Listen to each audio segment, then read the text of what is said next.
إن الحمد لله الصلاة والسلام عليك يا رسول الله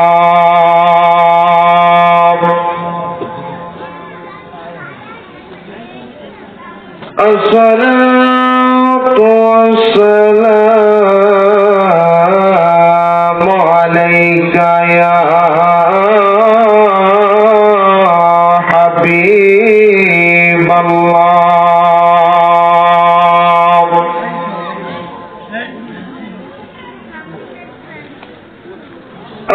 الصلاة والسلام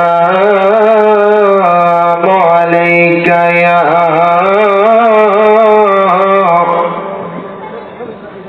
شافع المذنبين الصلاة والسلام عليك يا رحمة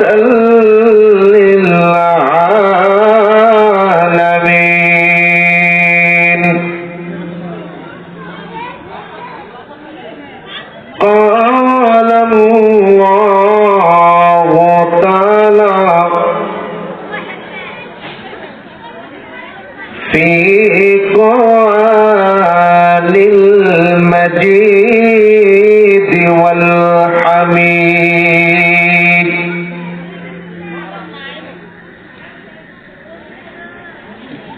أعوذ بالله من الشيطان الرجيم بسم الله الرحمن الرحيم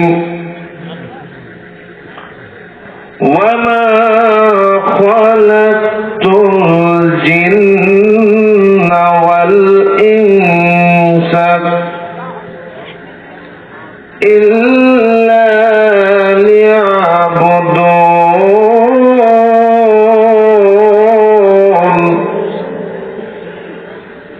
وقال تعالى شان حبيبه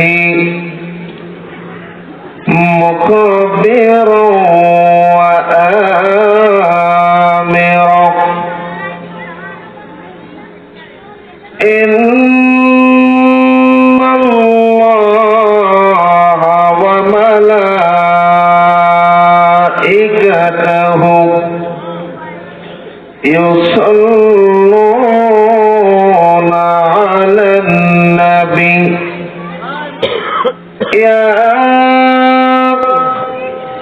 أيها الذين آمنوا صلوا عليه وسلموا تسليما اللهم صل একটু জবান করে দেন হ্যাঁ مولانا محمد وعلى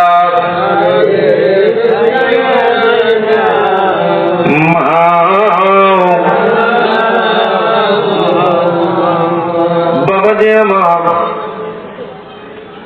মাতাব্বর বাড়ি এই বাড়ির আয়োজনে আজকের মাহফিল আমার বাড়ি জামালপুর জেলায় সরিষাবাড়ি থানা অন্তর্গত ৩ নং দোয়াল ইউনিয়নে গিয়ে যদি কেউ বলে আমি মাদানিয়া গ্রামের আকন্দ বাড়ি যাব, সবাই দেখায় দিবে, কেউ বলবে না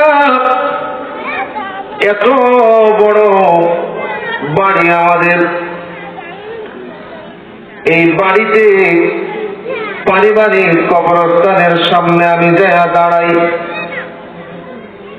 গ্রামের বয়োজ্যেষ্ঠ মুরব্বী, বয়স 100-র কম হবে না। এই কিছুদিন আগে বাড়ি গেলাম। বাড়ি যাওয়ার পরে ডাকলাম, দাদা। রাস্তা দিয়ে যাচ্ছিল, ধরে নিয়ে আসলাম আস্তে আস্তে। পারিবারিক কবরস্থানের সামনে দাঁড়ায় বললাম, এটা আমার দাদার কবর। দাদার বাবার কবর কোথায়? দাদার বাবার কবর, তার বাবার কবর কোথায়? গ্রামের ওই মুরব্বী ডাক দিয়া বলে, নাতি রে,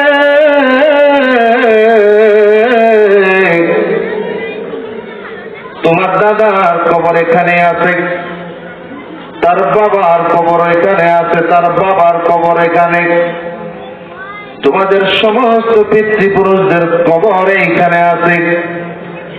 আগের মানুষ তো কবর ওইভাবে চিহ্ন করত না, মাটির সাথে মিশে সমান হয়ে গেছে।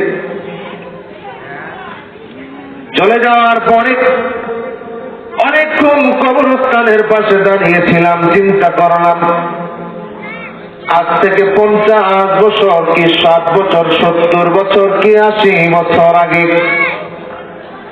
মুরব্বীদের কবরগুলো মাটির সাথে মিশে গেছে। আমি মুফতি মঞ্জুর মুর্শিদ জামালপুরি যদি দুনিয়ার থেকে বিদায় হয়ে যাই, আজ থেকে 100 বছর পরে, 100 বছর পরে আজকের এই দিন যদি চিন্তা করেন, 100 বছর পরে আজকের এই দিনে মোটামুটি যারা আমরা এখানে সামনে আছি, কেউ দুনিয়ার জমিনের ভিতরে থাকবো না। একটু গভীর ভাবে চিন্তা করেন, 100 বছর পরে আজকের এই দিনে যদি পৃথিবী থাকে, আমি আপনি মোটামুটি নিশ্চিত ভাবে বলা যায় কবরের মধ্যে মাটির নিচে থাকবো। ও প্রাণের বাইরে আমার একটু গভীর ভাবে খেয়াল করেন, 100 বছর পরে আপনার আমার ঠিকানা ওই মাটির নিচে থাকবে। মাটির উপরে বিশেষ যারা নিয়ামত প্রাপ্ত, তারা যাদের হায়াত 100 বছরের উপরে হবে, 150 বছর হবে, বিশেষ কিছু নিয়ামত প্রাপ্ত বান্দা যারা, তারা হয়তো থাকবে, আমরা থাকবো না। পারের বাইরে আবার 6 মাস 1 বছর পরে কবরের পাশে যাইয়া দাঁড়ানোর মতো কেউ থাকে না। আর 50 বছর, 60 বছর, 70 বছর পরে আমাদের কবরের পাশে কেউ দাঁড়াবে না। যিনি আমাদের জন্য অতীতেও চোখের পানি ফেলে ফেলে কাঁদতে কাঁদতে হয়রান হয়ে গেছেন, এখনো যিনি পবিত্র রওজা মুবারকে চোখের পানি গুলো ফেলে ফেলে কান্না করেন, কিয়ামত পর্যন্ত যিনি রওজাতুল রিয়াজুল জান্নাহে বসে বসে উম্মতের জন্য চোখের পানি ফেলে ফেলে ফেলে ফেলে যিনি কাঁদবেন, তিনি নবী রাহমাতুল লিল আলামিন, নবী রাহমাতুল লিল আলামিন, রাহমাতুল লিল আলামিন। বলুন ঠিক না ঠিক? এই জন্য দুরূদ শরীফ যেহেতু নবীর শানে, দুরূদ শরীফ যেহেতু নবীর শানে, জবানটা খুলে দেই, জবানটা খুলে দেই দিল থেকে, মন থেকে আমার নবীজির শানে দুরূদ শরীফ পড়ি। আল্লাহুম্মা সাল্লি, একটা জবান বন্ধ থাকবে না বাবা, জোরে মহব্বতে লানা মুহাম্মাদ ওয়ালা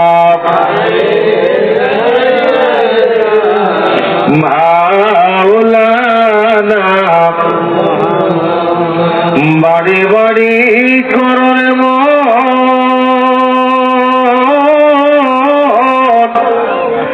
এবারে ঘর তোমার নাম, ঠিক যে বাড়ি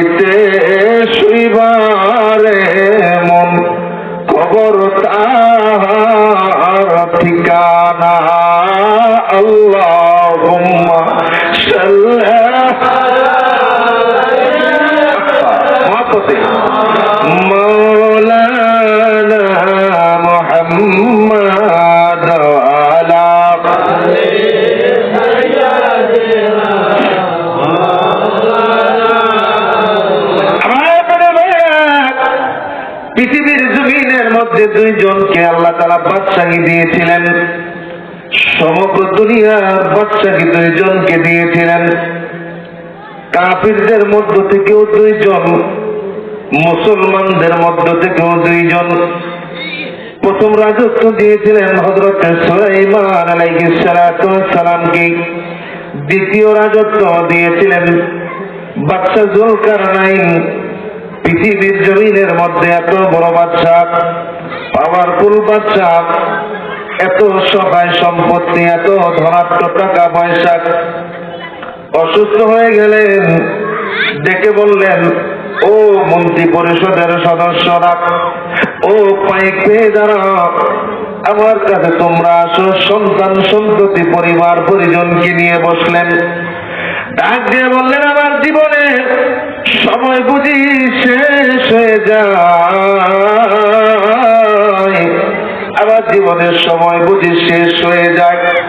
ও পানের বাইরে আমার যুলকারনাইন মন্ত্রী পরিষদ সকলকে ডেকে বসালেন। ডাক দিয়ে বললেন, আমি দুনিয়া থেকে বিদায় হয়ে যাওয়ার পরে একটা কাজ তোমাদেরকে করতে হবে।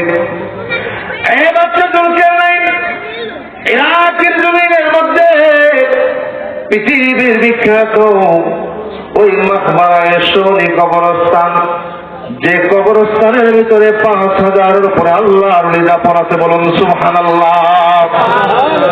এই মাঠে জানাজা হওয়ার পরে ডাক দিয়ে বলল, এই মাঠে জানাজা হওয়ার পরে আমাকে যেদিন ওই মাকবারায়ে সোনি কবরস্থানের দিকে তুমি নিয়ে যাইবা, দুটো হাত কাপড়ের কাপড় থেকে বের করে দিও, দুটো হাত কাপড়ের কাপড় দিয়ে বের করে দিও। যথারীতি দুনিয়ার থেকে বিদায় হয়ে গেল। বিদায় হয়ে যাওয়ার পরে যখন কবরস্থানের দিকে নিয়ে যায়, ওই কবরস্থানে যাওয়ার সময় হাত দুটো বের করে দিছে। বের করে দেওয়ার পরে লোকজন গুলো বলতেছে, দেখো বাদশা যুলকারনাইন পৃথিবীর সমস্ত সম্পদের অর্ধেকের বেশি তার মালিকানা, তার রাজত্ব, সকল কিছু আজকে কবরের ভিতরে চলে যায়। দুটো খালি হাত ছাড়া নিয়ে যাওয়ার আর কিছুই নাই, দুটো খালি হাত ছাড়া নিয়ে যাওয়ার আর কিছু নাই। ও পায়ের বাইরে আমার, আপনাকে আমাকে কবরে চলে যেতেই হবে, যেতেই হবে, যেতেই হবে। আল্লাহর দরবারে আমাদেরকে দাঁড়াতেই হবে, দাঁড়াতেই হবে, দাঁড়াতেই হবে। কে কতটুকু আমল করলেন, কে কতটুকু সামানা জোগাড় করলেন, এটা আপনার ব্যাপার, আপনার বিবেক, আপনার আমল, আপনার চিন্তা। তবে কাছে ধরে পায়ে ধরে বলে যায়, আল্লাহর নবীর শানের এই দুরূদ শরীফ জীবনের কোন আমল যদি কবুল না হয়, আবার নবীজির শানে দুরূদ শরীফ আমার আল্লাহ পাওয়া দেয় না। আপনার বাইরে আমার জবানটাকে খুলে দেই, বাইরে যারা দাঁড়ানো আছে আস্তে আস্তে প্যান্ডেলে ঢুকে যাই, নবীর শানে মন খুলে খুলে খুলে খুলে আবারও দুরূদ শরীফ পড়ি। আল্লাহুম্মা সাল্লি। যারা বসতেছি তারা ফাঁকা জায়গা পূরণ করে আস্তে আস্তে আগে জায়গায় আসি। মাওলানা মুহাম্মদ আলা, হ্যাঁ জবান খুলে দেন। মাওলানা জিকির করে লা ইলাহা ইল্লাল্লাহ, জোরে লা ইলাহা ইল্লাল্লাহ, হক লা ইলাহা ইল্লাল্লাহ, জোরে লা ইলাহা ইল্লাল্লাহ। জিকির করলে লস আছে, জবান খুলে দেন। লা ইলাহা ইল্লাল্লাহ, জোরে লা ইলাহা ইল্লাল্লাহ, জোরে লা ইলাহা ইল্লাল্লাহ, হক লা ইলাহা ইল্লাল্লাহ, মুহাম্মদ রাসূলুল্লাহ। এই কালিমা যে পড়বে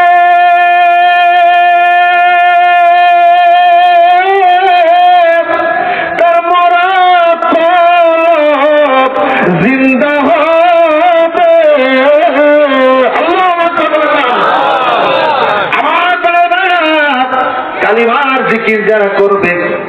তাদের মোড়া কলবটা জিন্দা হয়ে যাবে, মোড়া কলবটা জিন্দা হবে যেরকম সুবহানাল্লাহ। হযরত ওমর ফারুক আমিরুল মুমিনিন খলিফাতুল মুসলিমিন হযরত ওমর ফারুক রাদিয়াল্লাহু তাআলা আনহুর জামানায় খলিফা ওমর ইসলাম প্রচার করার জন্য পাঠাইয়া দিলেন। আল্লাহর নবীর সাহাবী 10 জন সাহাবীদেরকে পাঠালেন। হযরত আমিরুল মুমিনিন খলিফাতুল মুসলিমিন গভীর মনোযোগ লাগান, দিলের কানটা লাগায়া শুনে যান, কিছু কথা জীবনের জন্য কাজে লাগবে রে বাবা। ও প্রাণের বাবা জিনারে আমার গভীরভাবে খেয়াল করেন। ওই আফ্রিকা সাহারা মরুভূমি পাড়ি দেওয়ার সময় যখন যাচ্ছিলেন, ওই মরুভূমির ভিতর দিয়ে যাওয়ার সময় ওনারা লা ইলাহা ইল্লাল্লাহর জিকির করতেছিলেন। বলুন সুবহানাল্লাহ। আল্লাহু সুবহানাল্লাহ। লা ইলাহা ইল্লাল্লাহর জিকির করতেছিলেন।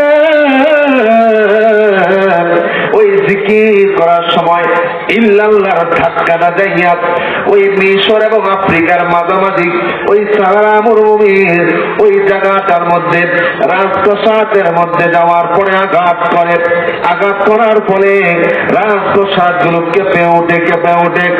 এমন সময় রাজপ্রাসাদের বাদশা যিনি ছিলেন ঘুমন্ত অবস্থা থেকে জেগে উঠলেন। জেগে ওঠার পরে ডাক দিয়ে বলতেছিলেন, ও সৈন্যরা, বাইরে থেকে কি আক্রমণ হয়েছে? না হুজুর, বাইরে থেকে আক্রমণ হয় নাই। তাইলে কেন প্রাসাদের দেওয়াল বলে ভাবে কাঁপে? কেন প্রাসাদের কম্পন হয়, সৃষ্টি হয়, ভূমিকম্পের ন্যায় কাঁপে? ও প্রাণের বাইরে আমার বাইক পেয়ে দাগুলো চলে গেলেন ছাদের উপরে যাওয়ার পরে দেখে মরুভূমির ভিতরে অল্প কিছু মানুষ লা ইলাহা ইল্লাল্লাহর ধাক্কা দেয়। ইল্লাল্লাহর ধাক্কার আঘাত যখন দেওয়ালের মধ্যে লাগে, দেওয়ালের কম্পন শুরু হয়ে যায়। কম্পনের আঘাতে ভূমিকম্পের মতো সৃষ্টি হয়। বলুন সুবহানাল্লাহ।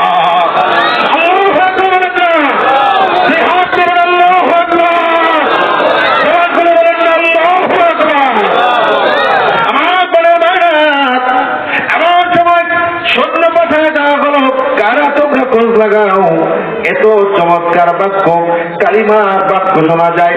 এই বাক্য তো সাধারণ কোন বাক্য নয়, এই বাক্য তো সাধারণ কোন বাক্য নয়। তাই পেয়েরা সৈন্যরা চলে গেলেন। যাওয়ার পরে বললেন, আপনারা কি, আপনাদের পরিচয় কি? ওনারা পরিচয় দেওয়ার পরে বলল, আমরা আমিরুল মুমিনিন খলিফাতুল মুসলিমিন হযরত ওমর ফারুকের হুকুম নিয়ে এই এলাকার মধ্যে আমরা দ্বীনের দাওয়াতের জন্য এসেছি, কালিমার দাওয়াত দেওয়ার জন্য আমরা এসেছি। সৈন্যরা তাকে নিয়ে গেল রাজপ্রাসাদের মধ্যে। রাজপ্রাসাদে নিয়ে যাওয়ার পরে বাদশার সামনে উপস্থিত হলো। বাদশার সামনে উপস্থিত হওয়ার পরে বলল, ও বাদশা, আমরা সমগ্র জাহানের খলিফা তিনি আমিরুল মুমিনিন খলিফাতুল মুসলিমিন হযরত ওমরের পক্ষ থেকে দাওয়াত নিয়ে এসেছি।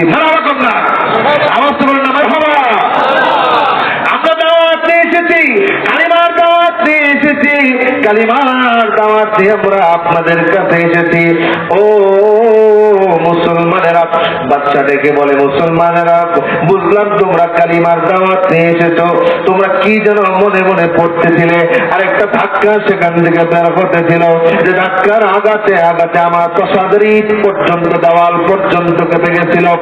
ওখানের বাইরে আমার ডাক দিয়ে বলে, এটাই আমাদের কালিমা লা ইলাহা ইল্লাল্লাহ মুহাম্মাদুর রাসূলুল্লাহ সাল্লাল্লাহু আলাইহি ওয়াসাল্লাম। বাচ্চা ডাক দিয়ে বলল, ও আমিরুল মুমিনিন খলিফাতুল মুসলিমিনের সহযোগী তোমরা যারা আছো, তোমরা কালিমাটা পড়ো, কালিমা বারবার করে পড়া করো। এমন একটা মায়ায় কালিমার প্রতি জন্মায়া গেল, এমন একটা মায়ায় কালিমার প্রতি পড়ে গেল। কালিমার ক্ষমতা দেখে বাদশা নিজেও আশ্চর্য হয়ে গেল। ডাক দিয়ে বলতেছিলেন, তোমরা আমাকে কি কালিমা শিখিয়ে দিবা? বলল, কেন না, আমরা কালিমার দাওয়াত আপনার কাছে পৌঁছানোর জন্য তো আমরা এসেছি। আপনি পড়ে নিন লা ইলাহা ইল্লাল্লাহ মুহাম্মাদুর রাসূলুল্লাহ। আপনাকে খলিফার কাছ থেকে আমরা দাওয়াত দিলাম, আপনাকে দ্বীনের পথে আসার জন্য দাওয়াত দিলাম, আপনাকে ধর্মের দিকে আসার জন্য দাওয়াত দিলাম, ইসলামের সুশীতল ছায়াতলে আসার জন্য দাওয়াত দিলাম। আজ যদি এই পাশাদ পর্যন্ত কেঁপে যাইতে পারে, এই কালিমার দ্বারা অন্তর পরিষ্কার হবে। এই কালিমাই হক, এই কালিমাই হক, এই কালিমাই হক। আল্লাহু আকবার। আর দেরি করবেন না, আর দেরি করার দরকার নাই। আমি বুঝে গেছি ইসলামই হক, ইসলামই হক, ইসলামই হক, এই কালিমাই হক।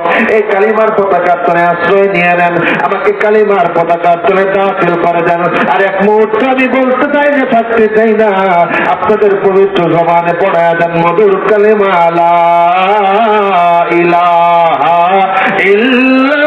ইল্লাল্লাহু মুহাম্মাদুর রাসূলুল্লাহ সাল্লাল্লাহু আলাইহি ওয়াসাল্লাম। লা ইলাহা ইল্লাল্লাহ, জোরে লা ইলাহা ইল্লাল্লাহ, আকে লা ইলাহা ইল্লাল্লাহ, জোরে লা ইলাহা ইল্লাল্লাহ, আকে লা ইলাহা ইল্লাল্লাহ, মুহাম্মদ রাসূলুল্লাহ।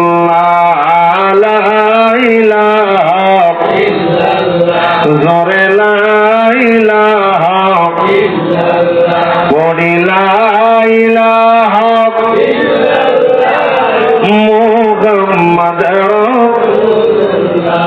ওরে আমরা কি আমর রসে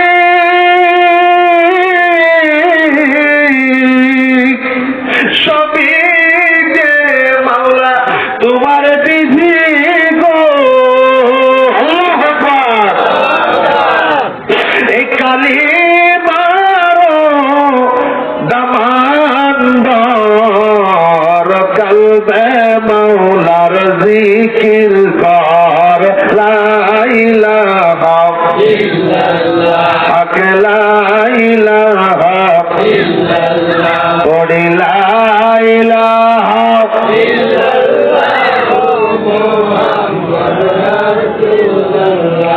আবার কোনের ভাইরা, আজকে আমরা কালিমাটা পাইলাম, আল্লাহর ওলিদের কারণে দিন ধর্ম আমরা পাইলাম। বাংলার জমিনে শাহজালাল, শাহপরান, শাহ মাকদুম, খানজাকান আলী সহ 300 টাউনিয়া, এই নেত্রকোনা, এই একটু এলাকাতে শাহ সুলতান কমরউদ্দিন রুমি রহমাতুল্লাহি আলাইহি সহ কত শত আল্লাহর ওলিরা আমাদেরকে ধর্ম দিয়ে গেল। আমাদের যুদ্ধ করা লাগে নাই, আমাদের কষ্ট করা লাগে নাই, আমাদের তরবারি ধরা লাগে নাই। ও পাড়ের বাইরে আমার এমন একটা সময় গেছে, সাহাবায়ে কেরাম না খাইয়া থাকছে, আমরা তো না খাইয়া আমাদের টাকা লাগে না। আম্মা জান আয়েশা সিদ্দিকা রাদিয়াল্লাহু তাআলা আনহা একদিন চোখের পানি ঝেড়ে ঝেড়ে ঝেড়ে ঝেড়ে কাঁদতেছিলেন আর বলতেছিলেন, ইয়া রাসূলুল্লাহ, ইয়া হাবিবাল্লাহ,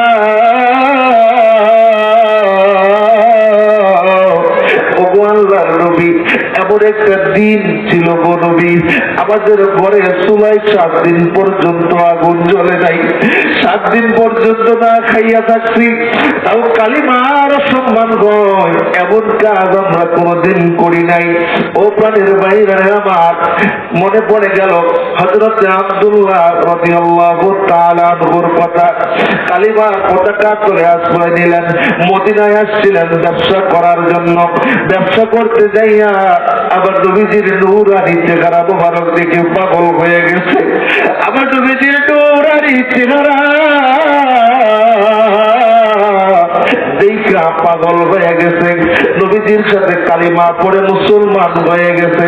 মুসলমান হয়ে যাওয়ার পরে বাড়ি গেছে, বাড়ি যাওয়ার পরে আবার নবীজির চেহারা মুবারক না দেখলে ভালো লাগে না, আবার নবীজির চেহারা মুবারক না দেখলে ভালো লাগে না। বারবার মদিনায় ছুটে আসে। বাড়ির লোকজন বিশেষ করে হযরতে আব্দুল্লাহ রাদিয়াল্লাহু তাআলা আনহুর মা জিজ্ঞাসা করলো, কিরে আব্দুল্লাহ,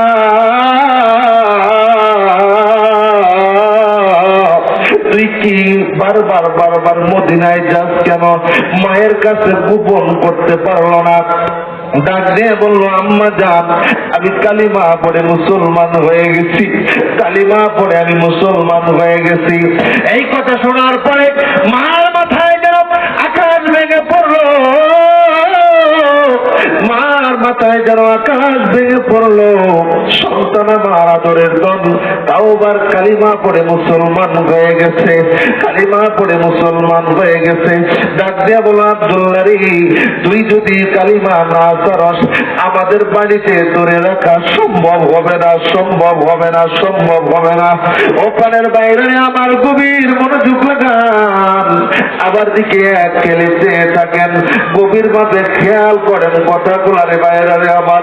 আজকে আমরা দিনের জন্য কত কষ্ট করতে আমরা, আজকে আমাদের কষ্ট করা লাগে না, আমাদের যুদ্ধের ময়দানে যাওয়া লাগে না, আমাদের তরবারি ধরা লাগে না, আমাদের যুদ্ধের ময়দানে যাইয়া নিজের রক্ত জড়ানো লাগে না, আমাদের কিছুই করা লাগে না। তবু আজকে আমার নামাজের প্রতি কেন উদাসীন, কেন মসজিদ গুলো ফাঁকা হয়ে গেছে, কেন মসজিদে ফজরের নামাজের সময় লোক পাওয়া যায় না? ওখানের বাইরে আমার হযরতে আব্দুল্লাহ বারবার বলতেছে, মা, আমি নদীর নূরানি চেহারা মুবারক দেখে পাগল হয়ে গেছি মা, আমার নবীজির চেহারা না দেখলে ভালো লাগে না। বারবার আমি ছুটে ছুটে যাই নবীজিকে দেখার জন্য। আল্লাহু আকবার বলেন না,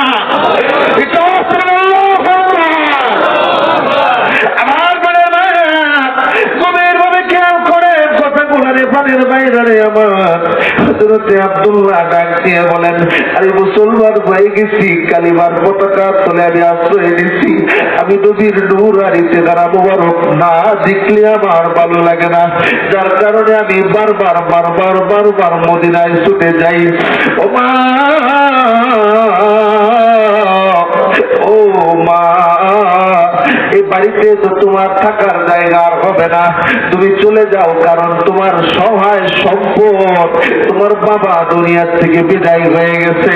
ওপারের বাইরে আমার হযরত আব্দুল্লাহর মা বলে, তোমার চাচারা যদি জানতে পারে তোমাকে আর এই বাড়িতে রাখবে না, তুই এখনো সময় আছে বাবা আমার, কালিমার পতাকা থেকে সরে আয়, তুই তোর পূর্বের ধর্মে ফিরে আয়, বাপ দাদার ধর্মে ফিরে আয়। আব্দুল্লাহ রাজিয়া বলে, আমি আমার সম্পদ ছেড়ে দিতে পারি, আমি আমার সহায় সম্পদ ছেড়ে দিতে পারি মা, আমি তুমি মাকেও ছেড়ে দিতে পারি, আমি তুমি সহায় সম্পত্তি আমার কিছুই লাগবো না মা, আমি কালিমা ছাড়তে পারবো না, আমার নবীর নূরানি চেহারা আমার নবীর নূরানি চেহারা মুবারক দেখে আমি পাগল হয়ে গেছি, আমার জীবন যাইতে পারে মা, আমি আল্লাহর নবীর কদম মুবারক ছাড়ব না, ছাড়ব না, ছাড়ব না। আল্লাহু আকবার, আল্লাহু আকবার। নবীর প্রেমিকেরা দিশে হারা মরণের ভয় করে না, প্রেম তো ছাড়ে না, নবীর আশিকেরা ওরে দিশে হারা মরণের ভয় করে না।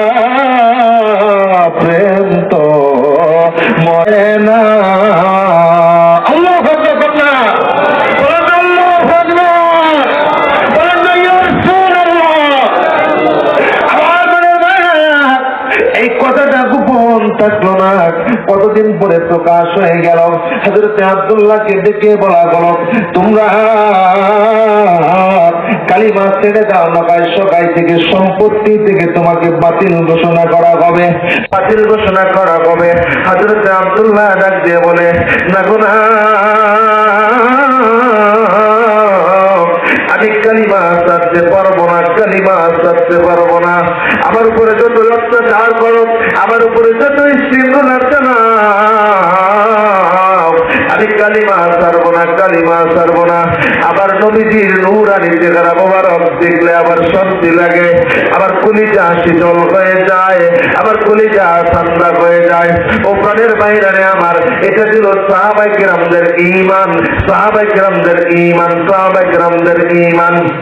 মনে পড়ে গেল আবু বকর সিদ্দিক আমিরুল মুমিনিন খলিফাতুল মুসলিমিনের ছোট্ট একটা ঘটনা আপনাদের মাঝে উপস্থাপন করে যাই। আস্তে আস্তে আমার নবীজি ও আমিরুল মুমিনিন খলিফাতুল মুসলিমিন হযরত আবু বকর হেঁটে হেঁটে যাইতেছেন। যাওয়ার সময় আমার নবীজি ডাক দিয়ে বললেন, আবু বকর, তুমি কি জানো আমার একটা পছন্দের জিনিস আছে? ইয়া রাসূলুল্লাহ, আপনার পছন্দ কি? আবু বকর, আমার পছন্দ হলো আমি যখন নামাজে দাঁড়ায়া যাই তখন আমার আল্লাহর সাথে প্রেমের কানেকশন তৈরি হয়। আল্লাহু আকবার বলেন না ইয়া রাসূলুল্লাহ। আবু বকর, আমি যখন নামাজে দাঁড়ায়া যাই আমার সাথে আবার বাবুল মাওলার প্রেমের কানেকশন তৈরি হয়। ওই প্রেমের কানেকশনের কারণে আমার প্রত্যেকটা নামাজ মেরাজে রূপান্তরিত হয়। বলুন সুবহানাল্লাহ। সহিহ বুখারী শরীফ, যাদের জন্য বুখারী শরীফ আছে, এই বুখারী শরীফের মধ্যে একটা অধ্যায় আছে, এই যে অধ্যায়ের নাম হলো সলাওয়াতুল কুসুফ, সূর্য গ্রহণের নামাজের অধ্যায়। এই সলাওয়াতুল কুসুফ অধ্যায়ের মধ্যে চমৎকার একখানা হাদিস বিজ্ঞানী আলোচনা হয়েছে। আবার প্রাণের ভাইরা, আমার নবী রাহমাতুল লিল আলামিন যখন সূর্য গ্রহণ হইত তখন তিনি নামাজে দাঁড়ায়া যাইতেন। ওই নামাজে দাঁড়ায়া যাইতেন, ওইবারের মতো আল্লাহ নবীজি নামাজে দাঁড়ায়া গেলেন। নামাজে দাঁড়ায়া যাওয়ার পরে প্রথম রাকাতে সূরা ফাতিহা পড়লেন।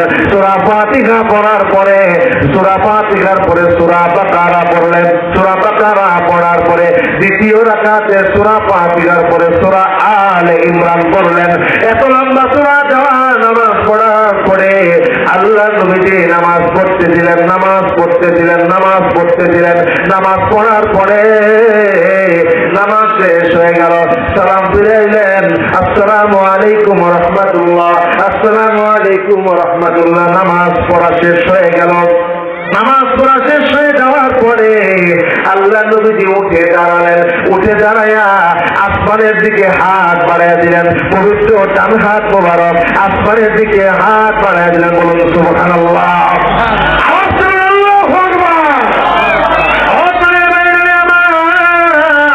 আসমানের দিকে হাত বাড়াইয়া দিলেন, অনেকক্ষণ হাত আসমানের দিকে ধরে রাখলেন, আবার হাত আসমান থেকে নামায়া নিয়ে আসলেন। নামায়া নিয়ে আসার পরে আল্লাহ নবীর সাহাবী হযরত ওমর ফারুক রাদিয়াল্লাহু তাআলা ডাক দিয়ে বললেন, ইয়া রাসূলুল্লাহ, ও মায়ার নবীজি আমার, এত লম্বা নামাজ তো কোনোদিন করতে দেখি নাই। ইয়া রাসূলুল্লাহ, এত লম্বা রুকু কোনোদিন করতে দেখি নাই। ইয়া রাসূলুল্লাহ, আপনি নামাজ শেষ করলেন, একে তো লম্বা নামাজ পড়লেন, লম্বা নামাজ পড়ার পরে আবার দ্বিতীয়ত নামাজ শেষ করে উঠে দাঁড়ালেন। উঠে দাঁড়াইয়া আসমান জগতের দিকে হাত বাড়াইয়া দিলেন। ইয়া রাসূলুল্লাহ, এমন ঘটনা তো জীবনে কোনোদিন দেখি না, এমন ঘটনা তো কোনোদিন দেখলাম না গো ইয়া রাসূলুল্লাহ। আল্লাহ নবী ডাক দিয়ে বলে, ওমর, ও আমার সাহাবীরা, আমি যখন নামাজে দাঁড়ায়া যাই তখন আমার মাবুদ মাওলার সাথে প্রেমের কানেকশন তৈরি হয়। বলুন সুবহানাল্লাহ। আবার সুবহানাল্লাহু আকবার। ও প্রেমের ভাইয়ারে আমার, আল্লাহ নবী ডাক দিয়ে বলেন, যখন প্রেমের কানেকশন আমার তৈরি হয়, ওই প্রেমের কানেকশন আমি যখন আজকেও যখন নামাজে দাঁড়ায়া গেলাম, নামাজে দাঁড়ায়া যাওয়ার পরে আমি যখন নামাজে দাঁড়ায় হয়ে গেলাম। যখন সূর্য গ্রহণ চলতেছিল ওই নামাজে দাঁড়ানো অবস্থায় আমি আল্লাহ তাআলার জান্নাতের মধ্যে প্রবেশ করলাম। সুবহানাল্লাহ বলেন না? বলেন না সুবহানাল্লাহ? নবীজি আমার মদিনায় নামাজ দাঁড়াইছে, মদিনায় নবীজি আমার চলে গেছেন জান্নাতের মধ্যে। আল্লাহু আকবার বলেন না? আপনার বাইরে আমার জান্নাতের মধ্যে চলে গেলেন। আল্লাহ নবীটা দিয়ে বলেন আমি জান্নাতুল ভ্রমণ করতেছিলাম, আমি জান্নাতুল ভ্রমণ করতেছিলাম, জান্নাতুল ভ্রমণ করলাম, জান্নাত ভ্রমণ করার পরে জাহান্নাম ভ্রমণ করলাম, জাহান্নামগুলো ভ্রমণ করার পরে লম্বা আমি ওখানের বাইরে লম্বা চড়া আলোচনা সংক্ষেপ করে দিলাম। ওখানের বাইরে আমার আল্লাহ নবী ডাকিয়া বললেন এর মধ্যে সূর্যগ্রহণ শেষ হয়ে গেল। সূর্যগ্রহণ শেষ হয়ে যাওয়ার পরে আমি দাঁড়াইলাম, দাঁড়াইয়া আসমান জগতে হাত বানিয়ে দিলাম। জান্নাতের মধ্যে কালো রঙের কিছু আঙ্গুর দেখলাম। আমার এত ভালো লাগছে, আমার এত পরিমাণে এত ভালো লাগছে, আমার এত পরিমাণে এত ভালো লাগছে, আমি চিন্তা করলাম আমি যদি এই আঙ্গুর গুলো যদি আমি নিয়ে যাই দুনিয়ার জমিনের ভিতরে আমার উম্মতের ক্ষুধার কোনো যন্ত্রণা থাকবে না। আল্লাহু আকবার বলেন না? আমার ক্ষুধার কোনো যন্ত্রণা থাকবে না, ক্ষুধার কোনো যন্ত্রণা থাকবে না। আমার সাহাবীরা সেই আঙ্গুর গুলো খাইতে পারবে। আমার সাহাবা কিরামদের পরে এলাকার মানুষ, মদিনার মানুষ, সারা দেশের মানুষ ওই আঙ্গুর গুলো খাইতে পারবে। আল্লাহু আকবার বলেন না? বলেন না ইয়া রাসূলুল্লাহ? দেখেন আল্লাহ নবী চিন্তা করলেন আমি যদি আঙ্গুর গুলা নিয়ে যাই, এই আঙ্গুর গুলা নিয়ে যাওয়ার পরে সাহাবা কেরামরা খাইতে পারবে, সাহাবা কেরামদের পরে মদিনার মানুষগুলো খাইতে পারবে। আবার নবীজি কত দয়ালু ছিলেন, আবার নবীজি কত মায়া ছিলেন, সাহাবা কেরামের জন্য কত মায়া, কত মায়া, উম্মতের জন্য কত মায়া। নবীজি আমার জান্নাতের মধ্যে ঘুরতেছিলেন, জান্নাতের মধ্যে সুন্দর আঙ্গুর দেখছেন, নবীজি আর চিন্তা ঠিক থাকতে পারলেন না। আমার শেষ করে আসমান জগতে হাত বাড়াই দিলে বলুন সুবহানাল্লাহ। নবী আমার মদিনায় হাত বাড়ায় দেয় আসমান জগতে, তার মানে রাহমাতুল লিল আলামিন দয়াল নবীজি আমার, মায়ের নবীজি আমার কত ক্ষমতাবান, আল্লাহ তাকে কেমন ক্ষমতাবান করছে, মদিনায় দাঁড়াইয়া জান্নাতের মধ্যে থেকে আঙ্গুর ফলানোর মতো ক্ষমতাবান করছে বলুন সুবহানাল্লাহ। সেই নবী আমাদের সাফাত করতে পারে কি পারে না? আওয়াজ করে পারে কি পারে না? জবান খুলে পারে কি পারে না? সাফায়াতে তোরি নবী সাজায়া ফুলসিরাতে কাতলায় থাকবেন দাঁড়ায়া বলেন ফুলসিরাতে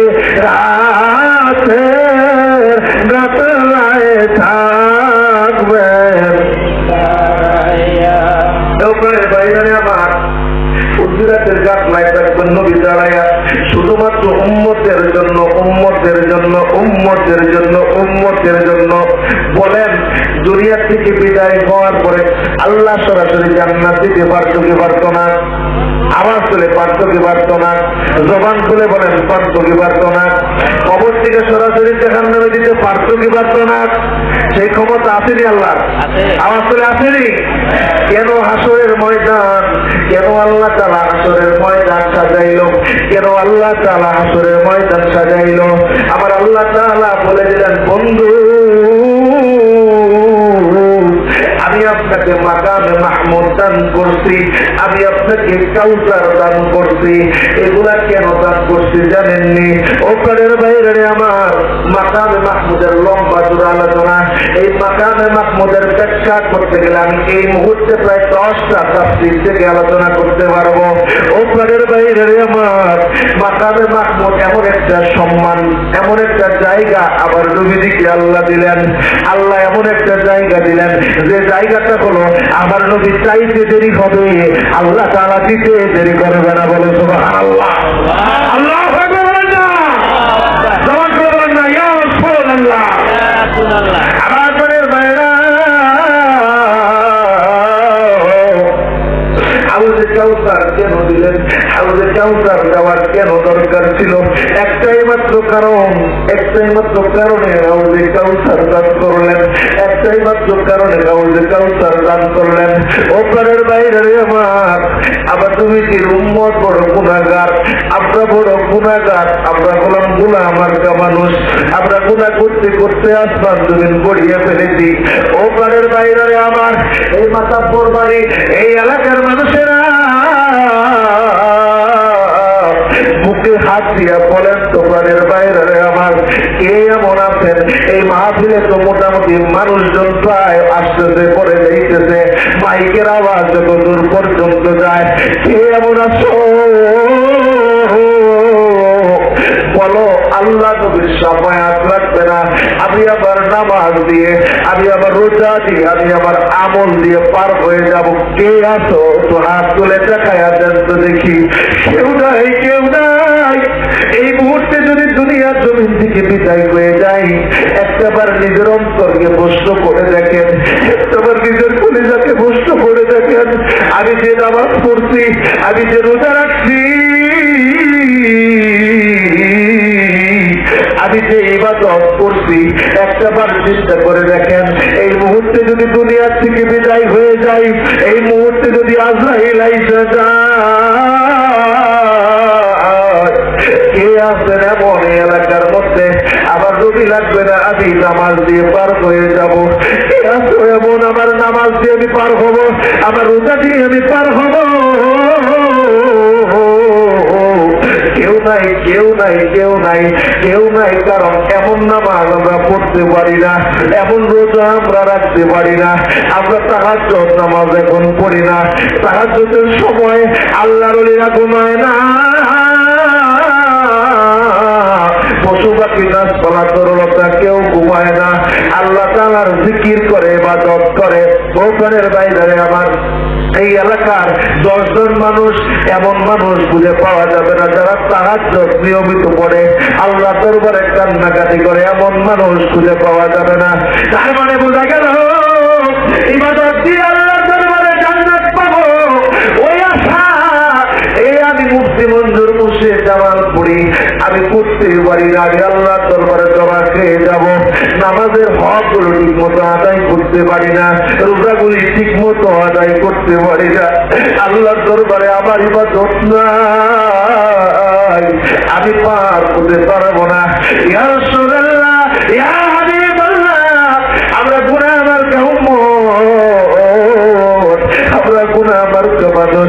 আপনি যদি দয়া করে কিয়ামতের ময়দানে শাফায়াত না করেন, আপনি যদি শাফায়াত না করেন গো নবী, পশ্চিমকালেও এই ইবাদত দিয়ে, এই আমল দিয়ে আপনার জান্নাতে আমি যেতে পারবো না। ওপারের বাইরে আমার, এই জন্যই তো কিয়ামতের ময়দান সাজাইলো। কি দরকার ছিল মিজানের পাল্লার? আল্লাহর কি জানা নাই কতটুকু আমল আমরা করছি? আল্লাহর কি জানা নাই ফুলসিরাত কেন দরকার? ফুলসিরাত কেন আমরা তো পার হতে পারবো না? আমরা ফুলসিরাত কেন বানাইলো? আল্লাহ কি জানেন না আমরা কতটুকু ইবাদত করছি? ও প্রাণের বাইরে আমার একটা মাত্রই কারণ, একটা মাত্রই কারণ, একটা মাত্রই কারণ। ও প্রাণের বাইরে আমার আবার নবী রাহমাতুল লিল আলামিনকে সম্মান দিল, মাকামে মাহমুদ দিল, মাকামে মাহমুদ দিল, হাউজে কাউসার দিল, হাউজে কাউসার দিল। কেন? এক পেয়ালা পানি যদি পান করা যায়, জান্নাতীরা জান্নাত পর্যন্ত, জাহান্নামীরা জাহান্নামে যাওয়া পর্যন্ত তাদের আর তৃষ্ণা লাগবে না। আল্লাহু আকবার বলেন না? গভীর মাঠে কেউ করে ওই হাউজে কাউসারের পানি যদি একটা বার আবার নবীজির দয়া করে আমাদেরকে পান করাইয়া দেন, আবার নবীজির দয়া যদি হয়ে যায়, আল্লাহ তাআলার রহমত যদি আমাদের উপর পড়ে যায়, যদি একটা বার হাউজে কাউসারের পানি যদি পান করাইয়া দেন গো, জান্নাতে জান্নাতীরা জান্নাতে যাওয়া পর্যন্ত জাহান্নামীরা জাহান্নামে চলে যাবে। ও প্রাণের বাইরে আমার একটা কথাই তো বললাম, এই মাকামে মাহমুদ হাউজে কাউসার বিজনের পাল্লা, এত কিছু একটাই কারণ, আবার নবী রাহমাতুল লিল আলামিনের মুহাব্বত, প্রেম, ভালোবাসা। আল্লাহ নবী রাহমাতুল লিল আলামিনের সেই দিনের ক্ষমতা আল্লাহ তাআলা দেখানোর জন্য আল্লাহ তাআলা হাসরের ময়দান সাজায় দিতে। বলুন সুবহানাল্লাহ। লা ইলাহা ইল্লাল্লাহ, জোরে লা ইলাহা ইল্লাল্লাহ, আগে লা ইলাহা ইল্লাল্লাহ, মুহাম্মদ রাসূলুল্লাহ, লা ইলাহা ইল্লাল্লাহ, জোরে লা ইলাহা ইল্লাল্লাহ, আগে লা ইলাহা ইল্লাল্লাহ, মুহাম্মদ রাসূলুল্লাহ। ভাইজান বহু দূরে মদিনায় আমরা কেমনে যাব জানি না, বলেন বহু দূরে মদিনায় আমরা কেমনে যাব। ও দয়া করো দয়াল আল্লাহ, দয়াল দয়াল আল্লাহ, পুরা মনের বাসনা, লা ইলাহা ইল্লাল্লাহ, জোরে লা ইলাহা ইল্লাল্লাহ, আগে লা ইলাহা ইল্লাল্লাহ, মুহাম্মদ রাসূলুল্লাহ। আমার মনে ভাইরা বলতেছিলাম হযরত আবু বকর সিদ্দিক রাদিয়াল্লাহু তাআলা যাকে বলেন ইয়া রাসূলুল্লাহ আপনার নামাজ বড় প্রিয়। ও ইয়া রাসূলুল্লাহ, ইয়া হাবিবাল্লাহ, দেখেন সাহাবা কেরামের ঈমান কেমন ছিল, ঈমান কেমন ছিল, ঈমান কেমন ছিল। ইয়া রাসূলুল্লাহ আপনি বলছেন আপনার নামাজ বড় প্রিয়, আমারও একটা জিনিস প্রিয় আছে, কারণ নবীজির কাছে সাহাবা কেরাম অনেক মূল্যবান। সাহাবা কেরাম আল্লাহ নবী রাহমাতুল লিল আলামিন যথেষ্ট আদর এবং যত্ন করতেন। সাহাবীদের মায়ার নবী ছিলেন, আমার দয়ার নবী ছিলেন। ও প্রাণের বাইরে আমার গভীরভাবে খেয়াল করেন, আল্লাহ নবী বললেন আমার নামাজে দাঁড়ায় যাওয়া বড় পছন্দ, কারণ নামাজে দাঁড়ায় গেলে আমার আল্লাহর সাথে কানেকশন লাইগা যায়, প্রেমের কানেকশন লাইগা যায়। ওই প্রেমের কানেকশনে আমি 30 বছর নামাজ আদায় করতে থাকি, নামাজ আদায় করতে থাকি। আজকে মুসল্লি হয় না মসজিদে। আমি গতকালকে যখন ফজরের নামাজ পড়লাম মাহফিল শেষে, ও প্রাণের বাইরে আমার পরশুদিন আমি যখন মাহফিল শেষ করলাম, শাহ নিয়ামতুল্লাহ রহমাতুল্লাহ আলাইহির মাজার শরীফ প্রাঙ্গণে মাহফিল ছিল। এত বড় প্যান্ডেল, 1000 মানুষ আমার সাথে প্রায় 12:30 1টা পর্যন্ত মাহফিল করলো। মাহফিল করার পরে চলে গেল তোমার যার মতো বাড়ি চলে গেল। বাড়ি চলে যাওয়ার পরে সকালবেলা যখন ফজরের নামাজে গেলাম, যায়া দেখলাম মোটে মাত্র 10 জন মানুষ। আমি বড় কর্মাগত হলাম, বাবা 14-15 মানুষ মাহফিলে ছিল। মাহফিলের প্যান্ডেল পুরো কানায় কানায় কানায় কানায় ছিল। এখন ফজরের নামাজের সময় বুঝি মাত্র 10 জন মানুষ। ও প্রাণের বাইরে আমার ওই নামাজের প্রতি কেন আকর্ষণ হয় না, নামাজের প্রতি কেন ভালোবাসা হয় না? সকলে উপরে পানি ঢালে কিন্তু পুরায় কেউ হাত দেয় না। প্রাণের বাইরে আমার আল্লাহ নবীর মুহাব্বতের কথা, ভালোবাসার কথা আমরা বারবার স্মরণ করাইয়া দেই। কারণটা কি রে বাবা? একটাই কারণ, নবীর মুহাব্বত যদি দিলের মধ্যে আসে, আপনার দিলের মধ্যে যদি নবীর মুহাব্বত পয়দা হয়, নবী যে ধর্ম আমাদেরকে দিয়ে গেল, এই ধর্ম আপনার ভালো লাগবে। নবী আমার নামাজ পড়তে ভালোবাসে, ওই নামাজ পড়তে ভালো লাগবে। প্রাণের বাইরে আমার আজকে আজকে মসজিদগুলো ফাঁকা হওয়ার একটাই মাত্র কারণ, কলিজার থেকে নবীর মুহাব্বত দূরে সরে যাইতেছে। কলিজার থেকে নবীর মুহাব্বত দূরে সরে যাওয়ার কারণে আল্লাহর ভয় আর থাকতেছে না, নবীর মুহাব্বত চলে যাইতেছে, আল্লাহর ভয় চলে যাইতেছে। এই দুটো চলে যাওয়ার কারণে আজকে মসজিদগুলো ফাঁকা হয়ে গেছে, ইমানগুলি কাঁচা হয়ে গেছে। ধরে ঠিক হবে আমার এই মাসগুলি আবার ফিরিয়ে আনতে হয়, আবার দুই মসজিদ করা মুসল্লি মানতে হয়। তাদের বাইরে আমার পৃথিবীতে একজন বাচ্চা ছিল, নাম ছিল কপ্তে নসর। তিনি 16 লক্ষ মানুষকে হত্যা করেছিল, 16 লক্ষ মানুষকে হত্যা করেছিল, তারপরও তার রাজত্বকে ঠিক রেখেছিল। তাদের বাইরে আমার 16 লক্ষ মানুষ যদি হাতে একটা লাঠি নিয়ে দাঁড়ায় যাইছে, কপ্তে নসরের সৈন্যরা পালিয়ে যাওয়ার জন্য রাস্তা পেত না, কিন্তু না, ইমান ছিল কাঁচা, ইমান ছিল কাঁচা, ইমান ছিল কাঁচা। ও প্রাণের বাইরে আমার ভারতীয় উপমহাদেশের ইতিহাস যদি আমরা পড়ে, মুহাম্মদ বিন কাসিম, মুহাম্মদ বিন কাসিম, মুহাম্মদ গুলি 17 বার ভারত আক্রমণ করেছিল। ও প্রাণের বাইরে আমার অল্প সংখ্যক মানুষ নিয়ে শেষ পর্যায়ে ইসলামের বিজয় হয়েছিল ইমানের বলিষ্ঠতার কারণে, ইমানের বলিষ্ঠতার কারণে। উহুদের ময়দানে মাত্র কত শত সৈন্য আর কত শত সৈন্য রাজ্যের কাফেরদের ছিল।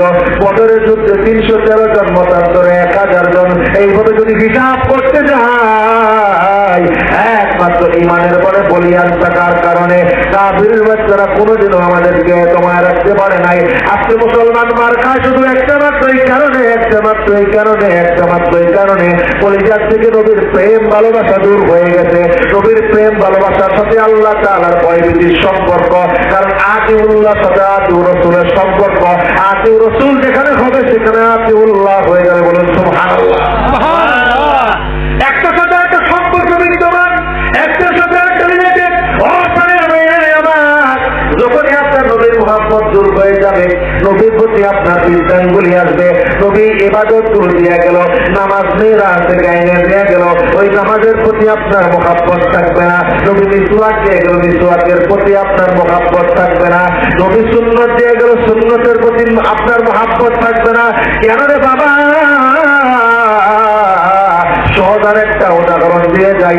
বাংলাদেশ আওয়ামী লীগের সাথে যারা সম্পৃক্ত আছে তারা ম্যাক্সিমাম মুজিব ফুট করে পড়েনি, আবার পড়েনি। যারা মুজিব ফুট করে তারা শেখ মুজিবুর রহমানকে ভালোবাসে, মহব্বত করে বিদায়ী, তার আদর্শকে ধারণ করার জন্য পড়ে। ধরে কোন ঠিক না দেখেন? তাহলে মুজিব ফুট করে মুজিবকে ভালোবাসে, আমার নবীকে যদি ভালোই বাসেন, তাহলে যদি যে দিন আমাদেরকে দিয়ে গেল, যে ধর্ম আমাদেরকে দিয়ে গেল, যে ইসলাম আমাদের দিয়ে গেল, এখান থেকে দূরে থাকার কথা না, দূরে সরার কথা না। ও প্রাণের বাইরে আমার নবীর মহাব্বতটা সূত্র, এই সূত্রের উপরে বেসিস করে, এই সূত্রের উপরে ফর্মুলা তৈরি করে আমলে যদি গঠন করে আমরা কামিয়াব হয়ে বলুন সুবহানাল্লাহ। আজকে মসজিদগুলো ফাঁকা, কালকে ফজরের সময় দেখবেন একজন মাঠ ভর্তি মানুষ একটু পরে, ফজরের সময় গেলে তো 20 জন নাই। কারণটা কি? কলিজার মধ্যে ভয় আসে না? আমার নবী রাহমাতুল লিল আলামিন এত কষ্ট করলেন, নামাজ দিয়ে গেলেন, এত কষ্ট করলেন, সুন্নত দিয়ে গেলেন, এত কষ্ট করলেন, আমাদেরকে ইবাদত দিয়ে গেলেন।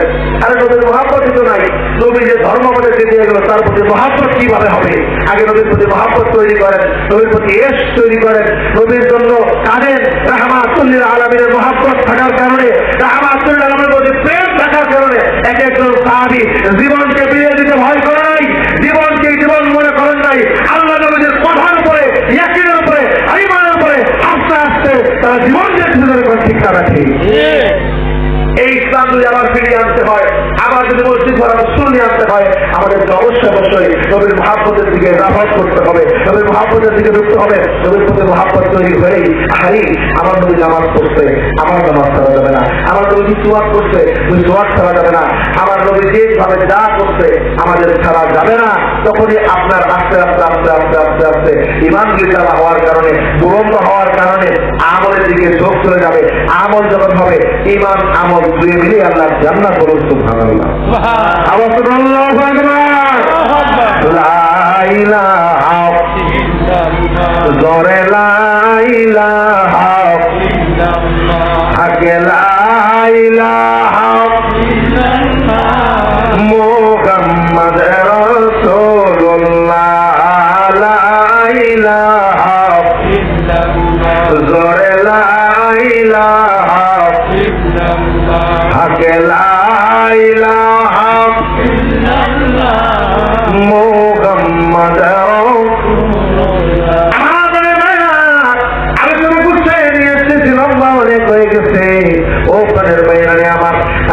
সিদ্দিক ডাক দিয়ে বললেন, ইয়া রাসূলুল্লাহ, আপনার নামাজ বড় প্রিয়, কারণ নামাজের সাথে আপনার প্রেমের কানেকশন লেগে যায়, আল্লাহর সাথে আপনার প্রেমের কানেকশন লেগে যায়।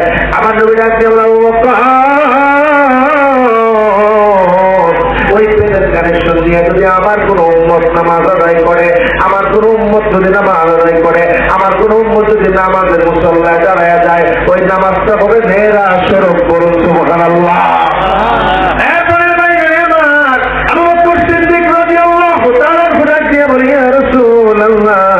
আমার একটা পছন্দের বিষয় আছে। কি পছন্দের বিষয়? ও আবু বকর, কি তোমার পছন্দ? আবু বকর সিদ্দিক ডাক দিয়ে বলে, ইয়া রাসূলুল্লাহ, আমি যখন পেরেশানির মধ্যে পড়ে যাই, আমি যখন পেরেশানিতে পড়ে যাই, আপনার দরবারে যখন চলে যাই, আপনার বারগাহে যখন আমি চলে যাই, আপনার নূরানি চেহারা মুবারকের দিকে আমি যখন তাকায়া থাকি, আপনার নূরানি চেহারা মুবারকের দিকে আমি যখন তাকায়া থাকি, ইয়া রাসূলুল্লাহ, আমার সংসারের অশান্তি, আমার ক্ষুধার যন্ত্রণা, আমার ব্যবসার চিন্তা কিছুই থাকে না। আপনি যতক্ষণ, আমি যতক্ষণ আপনার কদমে থাকি, আপনার কদমে যতক্ষণ আমি থাকি, আপনার কাছে আমি যতক্ষণ থাকি, ততক্ষণ আমার কোনো টেনশন থাকে না, আমার কোনো চিন্তা থাকে না। আপনার নূরানি চেহারা মোবারকের দিকে তাকাইয়া আমার জীবনের দুঃখ যন্ত্রণা সবকিছু আমি ভুলে যাই। বলুন সুবহানাল্লাহ। আল্লাহু আকবার।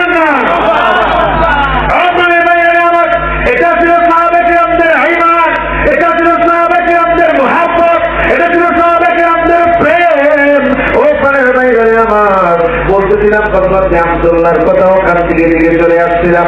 ও প্রাণের ভাইরা আমার, আব্দুল্লাহকে ডাক দিয়ে বললো, তোমরা তোমার সম্পত্তি থেকে তোমাকে আলাদা করা হবে, তোমার পরিবার থেকে তোমাকে আলাদা করা হবে। কারণ হলো, তুমি যদি ধর্ম থেকে খারিজ হয়ে যাও, বাপদাদার ধর্ম থেকে তুমি যদি ফিরে চলে যাও, তোমাকে আমরা সম্পত্তি দিব না।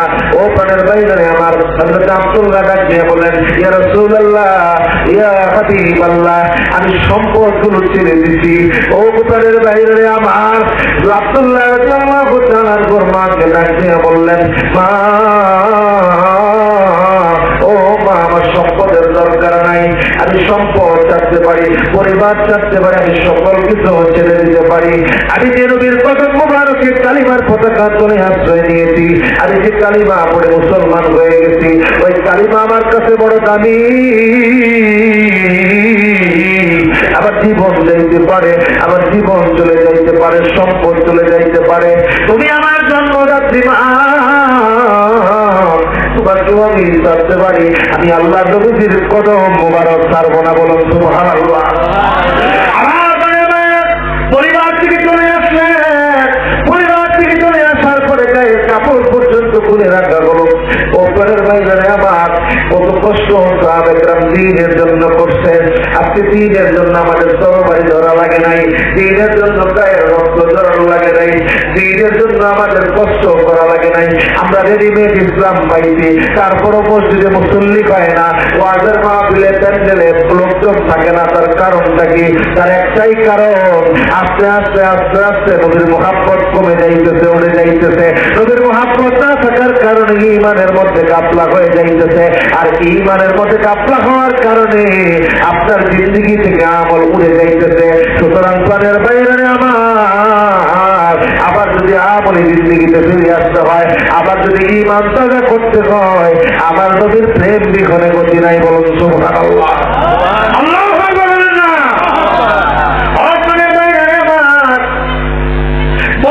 না কালিমার জন্য যে কষ্ট সাহাবায়ে করলেন, ও ঘরের বাইরে আমার, এই কষ্ট আমরা করি নাই। আমাদের উপরে দায়িত্ব আছে। একটাবার নিজের দিকে গিয়ে চিন্তা করে দেখেন, আল্লাহ দরবারে আপনাকে দাঁড়াইতেই হবে, দাঁড়াইতেই হবে, দাঁড়াইতেই হবে, তার কাছে যেতেই হবে, যেতেই হবে, যেতেই হবে। যদি যাওয়া লাগে, যদি আবার নবী প্রশ্ন করে, উম্মত তোমাদের তো কষ্ট করা লাগে নাই, আমি নবী তায়েফের ময়দানে মার খাইছি, উহুদের ময়দানে আমি জানদার শহীদ হয়ে গেছে। আবার সাহাবায়ে কেরামরা গলা কাটা মুরগির মতো রক্তগুলি বিসর্জন দিতে জমিনের মধ্যে, তোমাদের তো উপর কষ্ট কষ্ট দেইনি, তোমরা আখির জামানার উম্মত ছিলা, তোমাদের উপর তো এত আঘাত আসে নাই, তোমাদের উপর তো রক্ত ঝরে নাই। প্রাণের বাইরে আমার, তাই কেন তোমরা মসজিদে যাও নাই, কেন তোমরা নামাজ পড়ো নাই, কেন তোমরা বয়ানের মাহফিলে যাও নাই? বলেন কি জবাব দিবেন, কি জবাব দিবেন, কি জবাব দিবেন? জবাব নাই রে বাবা। আল্লাহর দরবারে তারা পড়তেই হবে, পড়তেই হবে, পড়তেই হবে। অপরের বাইরে আমার এই জন্য হাতে করে পায়ে ধরে বলে যায়, যদি জবাব দেওয়াই লাগে। আর আমল যদি এত নাই থাকে, যে আমল করছেন এই আমল দিয়ে যদি আল্লাহর দরবারে যদি পার না পাওয়া যাওয়ার মতো অবস্থা হয়, অপরের বাইরে আমার আজ থেকে তওবা করেন, তওবা করে মসজিদমুখী হন, আমলমুখী হন, আমলমুখী হন, মসজিদমুখী হন, আমলমুখী হন। অপরের বাইরে আমার নবীর মুহাব্বতকে অন্তরে ধারণ করে আমল ঈমানগুলোকে তাজা করে আমলের দিকে যান, আল্লাহর জান্নাত হবেই হবেই হবেই হবে। আল্লাহু আকবার বলেন না। লা ইলাহা ইল্লাল্লাহ, জোরে লা ইলাহা ইল্লাল্লাহ, হাকে লা ইলাহা ইল্লাল্লাহ, মুহাম্মদ রাসূলুল্লাহ, লা ইলাহা ইল্লাল্লাহ, জোরে লা ইলাহা ইল্লাল্লাহ, হাকে লা ইলাহা ইল্লাল্লাহ, মুহাম্মদ রাসূলুল্লাহ, লা ইলাহা ইল্লাল্লাহ, মুহাম্মাদুর রাসূলুল্লাহ সাল্লাল্লাহু আলাইহি ওয়াসাল্লাম। পরের ভাইরা আমার, আমি মাহফিলের শুরুতে লম্বা আলোচনা থেকে ঢুকে গেছিলাম। আজকের মাহফিলের সম্মানিত সভাপতি শেখ জান মাহমুদ সাহেব, প্রধান বক্তা আন্তর্জাতিক ছেলে সম্পর্ক কোরআন বিশিষ্ট ইসলামী বিদ্যালয় আমার মাওলানা মাহমুদ গাজীপুর সাহেব এবং অত্র এলাকার সমস্ত মুসলিয়ান ভাইরা, আমাদের সখীপুর অত্র এলাকার সম্মানিত প্রধান আমার দাদু ভাই হযরত মাওলানা আমিনুদ্দিন সাহেব সহ সর্বস্তরের আশেকার মুসলিয়ান বাবারা, এত লম্বা ওয়াজের পরে আমি মাত্র শুরু করছি। কোরআনুল কারীমের যে আয়াত কারিমা তেলাওয়াত করেছিলাম, ইবাদতের একটা আয়াত নিয়েছিলাম, ওয়া মা খালাকতুল জিন্না ওয়াল ইনসা ইল্লা লিয়াবুদুন। এই মাত্র ভূমিকাতে ঢুকলাম। আপনারা থাকবেন আমার সাথে? আবার আপনি থাকবেন নি না? যাবে কার? ওই আমার ইমাম সাহেব কই তখন আসেনি? আলহামদুলিল্লাহ কন্যা, কন্যা আলহামদুলিল্লাহ। তাহলে তোমারও আছে, ওয়াজও আছে। আল্লাহু আকবার বলেন। তো প্রাণের ভাইরা আমার, এই মাত্র আলোচনায় ঢুকলাম, এই লম্বা পথ পাড়ি দিয়া। তো আরো কিছুটা সময় আমাকে দেওয়া যাবে না? শেষ করে দেব। ভালো লাগেনি? আমার বলে ভালো লাগেনি? পড়েন নবী আমার জান, নবী আমার পিছনে ভাইরা, নবী আমার জান, নবী আমার জোরে, নবী আমার জান, নবী আমার একসাথে, নবী আমার জান, নবী আমার পড়েন নবী আমার জান, নবী আমার সেনাপতি ছিলেন নবী বদরের ময়দান, সেনাপতি ছিলেন নবী বদরের ময়দান, দান দান মুবারক শহীদ করেন উহুদের ময়দান, নবী আমার জান, নবী আমার পড়েন নবী আমার জান, নবী আমার পড়েন নবী আমার জান, নবীর কাছে গেলে পাবো, নবীর কাছে গেলে পাবো মাওলাদির সন্ধান, নবী আমার জান, নবী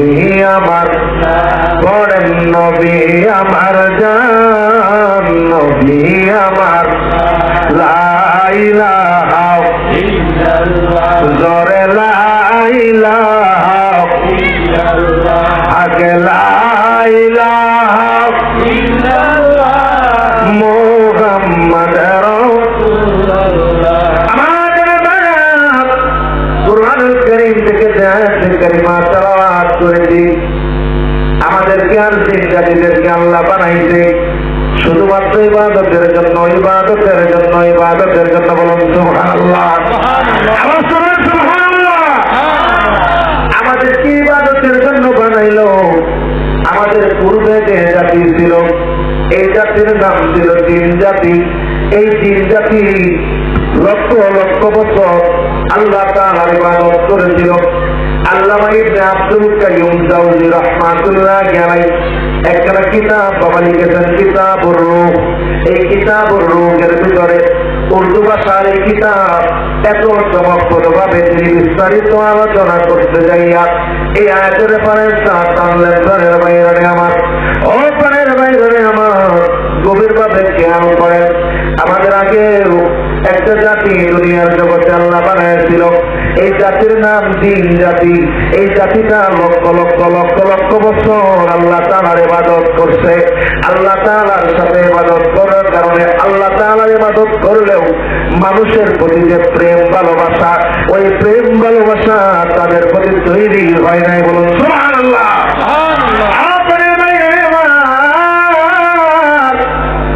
গভীরভাবে খেয়াল করে, ও প্রাণের বাইরে আমার, একটু মনোযোগ সহকারে খেয়াল করেন, গভীরভাবে বিশ্লেষণ করেন। আল্লাহ আমাদেরকে বানাইছে ইবাদতের জন্য, ইবাদতের জন্য, ইবাদতের জন্য। সর্বশেষ ইবাদতকারী যিনি ছিলেন জিনদের মধ্যে, এই জিনদের মধ্যে ইবাদতকারী 35,000 বছর ইবাদত করেছিল। 35,000 বছর ইবাদত করার পরে ডাক দিয়ে বলে, আল্লাহ আমি 35,000 বছর ইবাদত করছি, আমি তোরে মানি না, তোরে মানি না, তোরে মানি না। কারণ আল্লাহ বলে কেউ নাই। এই 35,000 বছর ইবাদত করার পরে আমার সাথে কেউ দেখা দেয় নাই। আল্লাহ ডাক দিয়ে বললেন, জিবরাইল দেখো, দেখো রে, আমি আল্লাহকে আল্লাহ বলে ডাক দেওয়ার মতো কেউ আসেনি। আল্লাহকে আল্লাহ বলে ডাক দেওয়ার মতো কেউ আসেনি। না, দুনিয়াতে বলতে আপনি আল্লাহকে আল্লাহ বলে ডাক দেওয়ার মতো কেউ নাই। ও প্রাণের বাইরে আমার, আল্লাহ ডাক দিয়া বললেন, জিবরাইল তাইলে আমার এই জিন জাতি আমার দরকার নাই, দরকার নাই, তাদেরকে তুমি ধ্বংস করে দাও, ধ্বংস করে দাও। হযরত জিবরাইল ফেরেশতাদেরকে লইয়া, হযরত জিবরাইল ফেরেশতার বাহিনী লইয়া আসমান জগৎ থেকে জিনদের উপর আক্রমণ করলো। কোনদিন পাহাড়ের নিচে গিয়া পলায়া গেল, কোনদিন সমুদ্রের নিচে গিয়া পলায়া গেল, কোনদিন আশ্রয় নিল। প্রাণের বাইরে আমার, এই সর্বশেষ জিন জাতির দুটো সন্তান ছিল। একটার নাম হচ্ছে খাবিস, আরেকটার নাম হচ্ছে নিলবিস। খবিসটা হচ্ছে পুরুষ ছেলে সন্তান, আর নিলবিস হচ্ছে মেয়ের সন্তান। দুনিয়ার অন্য কোন দিন তাদের ভালো লাগে না, অন্য কোন পুরুষ দিন তার ভালো লাগে না। ওই নিলবিসের অন্য কোন পুরুষ দিন ভালো লাগে না, আর খবিসের নিলবিস ছাড়া কারো ভালো লাগে না। একটা পর্যায়ে আদান প্রদান হয়ে গেল, ভাই বোনের মধ্যে জেনা হয়ে গেল। এই ভাই বোনের মধ্যে জেনা হওয়ার পরে যে জিন জাতি দুনিয়ার জমিনের মধ্যে আসলো, এই জিন জাতি দুনিয়ার জমিনের মধ্যে আসার পরে যে জিন দুনিয়ার জমিনে আসলো, এই জিনের নাম হলো ইবলিস। বলুন আল্লাহু আকবার। এই ইবলিসের বয়স যখন 1000 বছর, মাত্র 1000 বছর বয়স যখন, 1000 বছর বয়সের এই দিন যখন লাফালাফি করে, চাপাচাপি করে, এই 1000 বছরের বাচ্চা যখন নড়াচড়া করে, দৌড়াদৌড়ি করে, মাত্র 1000 বছর বয়স, জিবরাইল আলাইহিস সালাম যখন এটার উপর আক্রমণ করতে গেল, দেখো এত সুন্দর নূরানি চেহারাওয়ালা, এত সুন্দর সুন্দর চেহারাওয়ালা। আল্লাহকে নাম দিয়ে বলো, আল্লাহ ও মায়ার আল্লাহ, এই জিন ছোট্ট মানুষ, এই জিনের বয়স মাত্র 1000 বছর। ও এখনো পর্যন্ত কিছু শিখে নাই, এখনো পর্যন্ত কিছু জানে না। এখনো পর্যন্ত ওকে যদি আমরা শিখাইয়া পড়াই, আমার মনে হয় সুবর্গদারি বান্দা হবে। আল্লাহ রাখি আমার জিবরাইল, ও জিবরাইল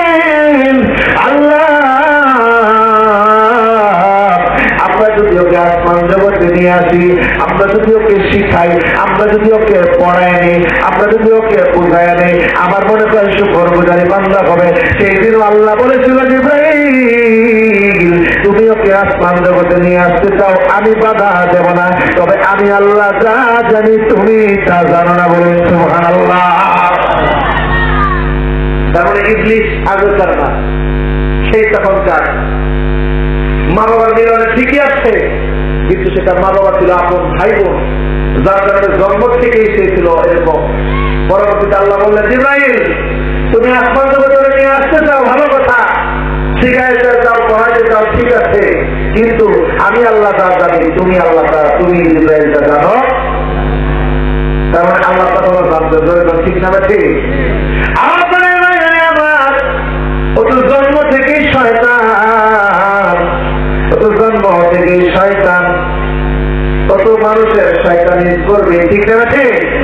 এই জন্য আমার আল্লাহ তাআলা যে আয়াতে কারিমা দিলেন, জিন এবং মানুষকে ইবাদতের জন্য দিলেন, ওই মানুষের ইবাদতের জন্য প্রধান শত্রু হলো ইবলিস। ঠিক আছে? আমার সঙ্গে ঠিক আছে? আপনার ভাইরা আমার গভীর ভাবে খেয়াল করেন, এই যে ইবলিস ইবাদতের জন্য আমাদেরকে বানাইলো, ইবলিসের কাজ হলো ইবাদতে বাধা দেওয়া, ইবাদতে বাধা দেওয়া, ইবাদতে বাধা দেওয়া, ইবাদতে বাধা দেওয়া। ওপরের বাইরে আমার কিভাবে, শুধু আমরা তো সাধারণ মানুষ, আল্লাহ নবীর সাহাবীরা পর্যন্ত ইবলিসের কাছে ধোঁকা খেয়ে গেছে।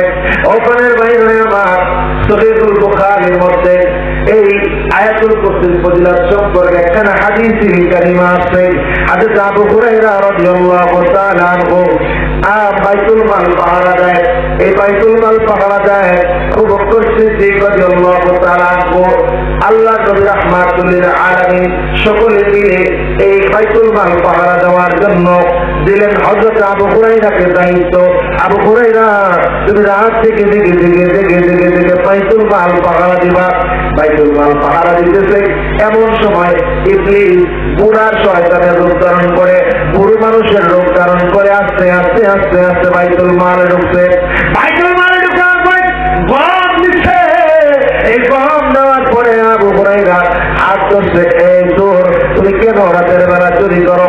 বুড়া চোখের পানি ছেড়ে দিতে, ওই বুড়া চোখের পানি ছেড়ে দেয়া ডাক দিয়া বলে, আল্লাহ নবীর সাহাবী আমি ক্ষুধার যন্ত্রণায় আর থাকতে পারি না, ক্ষুধার যন্ত্রণার কারণে আমি বাইতুল মাল থেকে গম চুরি করছি। আবার নবী রাহমাতুল লিল আলামিন সাহাবায়ে কেরাম যারা ছিলেন তারা তো অনেক মায়াবী ছিলেন, নবীও আমরার জন্য মায়াবী, সাহাবায়ে কেরামরাও দয়ালু ছিলেন, মায়াবী ছিলেন। ঠিক আছে? আবু হুরায়রা ছেড়ে দিলেন। সকালবেলা আমার নবী রাহমাতুল লিল আলামিন ডাক দিয়ে বলেন, আবু হুরায়রা গতকাল রাতে চোর এসেছিল, চোর কি বলে গেছে? বলুন সুবহানাল্লাহ। আমার নবী ডাক দিয়ে বললেন, আবু হুরায়রা, ও আবু হুরায়রা, আগামীকালকে চোর আবার আসবে, আগামীকালকে চোর আবার আসবে। সাহাবায়ে কেরামদের ঈমান ছিল, আমার নবী বলছে এটা হবেই হবে, হবেই হবে, হবেই হবে।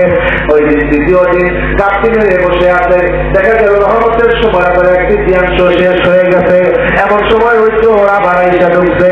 আবার আইসা ঢুকার পরে বাইতুল মালে হাত দিতে গম নেওয়ার জন্য, ডাক দিয়ে বলতেছে, গতকালকে তুই ততনে ধরলাম, তুই বললি ক্ষুধার যন্ত্রণায় তুই ডাকতে পারস না, ও চোর আজকে কেন তুই আবার আসছ, আজকে কেন তুই আবার আসছ, কেন তুই আবার আসছ? আল্লাহ নবীর সাহাবী সব করে ধরার পরে এই বয়স্ক বৃদ্ধ চোখের পানি ছেড়ে দিল। এই শয়তান চোখের পানি ছেড়ে দেয়া বলে, ও আবু হুরায়রা, গতকালকে আসলাম ক্ষুধার যন্ত্রণায় সহ্য করতে পারি না, আজকে আসছি আমার সন্তানেরা না খাইয়া রয়েছে, আজকে ছেড়ে দাও, আর কোনোদিন আসবো না। এই দিন ছেড়ে দেওয়া হলো। তৃতীয় দিন আল্লাহ নবী ফজর নামাজের পরে বললেন, আবু হুরায়রা, চোর গতকালকে এসেছিল, ও আগামীকালকে আবার আসবে। বলুন সুবহানাল্লাহ। বসে আছে চোর ধরার জন্য। দেখা গেল তৃতীয় দিন একেবারে শেষ রাত্রে ফজর নামাজের আগে আগে আগে আগে আজানের আগে আগে আবু হুরায়রা দেখলেন চোর আবার ঢুকছে। চোরে বলল, ও চোর, প্রতিদিন তুই খেলা শুরু করে দিস, এরা প্রথম দিন আসলে তুই সন্তান কথা বললে খাদ্য নিয়ে গেলি, গম নিয়ে গেলি। তৃতীয় দিন আসলে সন্তানদের কথা বলে নিয়ে গেলি। আজকেও তুই আবার আসছ, আজকে তোকে ছাড়বো না, আজকে তোকে নবীর দরবারে নিয়ে যাবো। ওপরের বাইরে আমার হযরত আবু হুরায়রা কোনোভাবেই ছাড়ে না, কোনোভাবেই ছাড়ে না। এমন সময় দেখা গেল চোরটা দিয়ে বলতেছে, তোমাকে একটা দোয়া শিখিয়ে দেই, দোয়ার বিনিময়ে তুমি আমাকে ছেড়ে দিবা।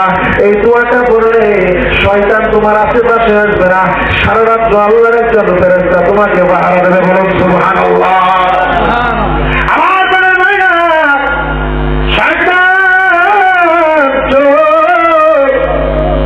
আবু হুরায়রাকে আয়াতুল কুরসি শিক্ষা দিয়ে গেল। শিক্ষা দেওয়ার পরে আয়াতুল কুরসি শিক্ষা দিয়ে দেওয়ার পরে আবু হুরায়রা চোরকে ছেড়ে দিল। আমার নবী রাহমাতুল লিল আলামিন ফজরের নামাজের সময় ডাক দিয়ে বলল, আবু হুরায়রা চোর কি বলেছে? ডাক দিয়ে বলি, ইয়া রাসূলুল্লাহ, ইয়া হাবিবাল্লাহ, নবী গো, আমার রাহমাতুল লিল আলামিন, আজকে 3টা দিন চোর আসে, চোর চলে যায়, খোদার কথা বলে, নিজের খোদার কথা বলে, বাচ্চার খোদার কথা বলে। ইয়া রাসূলুল্লাহ, আজকে ধরেছিলাম আপনার কাছে নিয়ে আসবো, আমাকে একটা দোয়া শিখাইয়া দিল। দোয়া শিখাইয়া দিয়া বললো, এটা যদি পড়ো রাতের বেলা শয়তান তোমার আশেপাশে আসবে না, আল্লাহর একজন ফেরেশতা তোমাকে পাহারা দেবে। বলুন সুবহানাল্লাহ। আল্লাহ নবীর কদম মুবারকে হযরত আবু হুরায়রা আয়াতুল কুরসি পাঠ করলেন। আবার নবীজি মুস্কি মুস্কি হাসে, আবার নবীজি মুস্কি মুস্কি হাসে, আর ডাক দিয়ে বলে, আবু হুরায়রা, দোয়া তো তোমাকে ঠিকই শিখিয়ে দিয়েছে, দোয়া তো তোমাকে ঠিকই বলে দিয়েছে। তুমি কি জানো আজকে 3 দিন কে তোমার সাথে বাহানা করে, আজকে 3 দিন কে তোমার সাথে চলনা করে? তুমি কি জানো? ইয়া রাসূলুল্লাহ, ইয়া হাবিবাল্লাহ, আমার বাবা আপনার কদমে কুরবান হোক, আল্লাহ এবং আল্লাহ রাসূল ভালো জানেন। অপরের বাইরে আমার আবু হুরায়রাকে ডাক দিয়ে বলেন, ও আবু হুরায়রা, শোনো, জোর যে বাহানা করে তোমাকে যে বাইতুল মাল পর্যন্ত এই খাবারগুলো নিয়ে গেল, তোমাকে যে তোমার শিখিয়ে দিল, তুমি কে জানো না? গো ইয়া রাসূলুল্লাহ, না, আজকে 3টা দিন বাহানা করে। আল্লাহ নবী ডাক দিয়া বলে, ও আর কেউ না, কেউ না, কেউ না, ও হলো ইবলিস শয়তান, ইবলিস শয়তান, ইবলিস শয়তান। বলো আল্লাহু আকবার। আল্লাহ নবী ডাক দিয়া বললেন, আবু হুরায়রা, দোয়া তো তোমাকে ঠিকই শিখিয়ে দিয়েছে। এই আয়াতুল কুরসি তুমি যদি পড়ো, এই আয়াতুল কুরসি তুমি যদি রাতের বেলা পাঠ করো, শয়তান তোমার আশেপাশে আসবে না, শয়তান তোমার আশেপাশে আসবে না। একজন আল্লাহর ফেরেশতা তোমার জন্য নিয়োজিত থাকবে, তোমাকে বেষ্টন করে সারা রাত পাহারা দেবে। বলুন সুবহানাল্লাহ।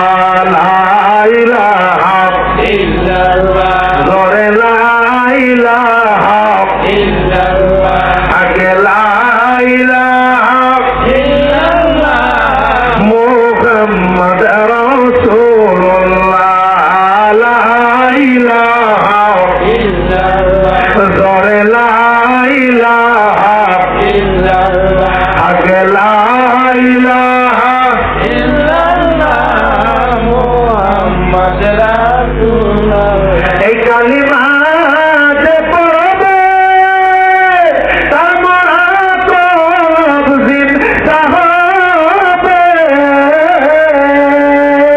ওরে দয়াল নবীর কদম তোর কালবে মাওলার জিকির কর, লা ইলাহা ইল্লাল্লাহ, জোরে লা ইলাহা ইল্লাল্লাহ, আগে লা ইলাহা ইল্লাল্লাহ, মুহাম্মদ রাসূলুল্লাহ। বলতেছি না আমরা ইবাদত করবো, আল্লাহ ইবাদত করতে গেলে প্রথম যে বাধাটা আসবে এটা হচ্ছে ইবলিস শয়তানের পক্ষ থেকে বাধা, ইবলিস শয়তানের পক্ষ থেকে বাধা। কারণ সে আমাদের প্রকাশ্য শত্রু, প্রকাশ্য শত্রু, প্রকাশ্য শত্রু। ভালো যে কোনো কাজে আপনি যান দেখবেন প্রথমে শত্রু করে দাঁড়ায় যাবে।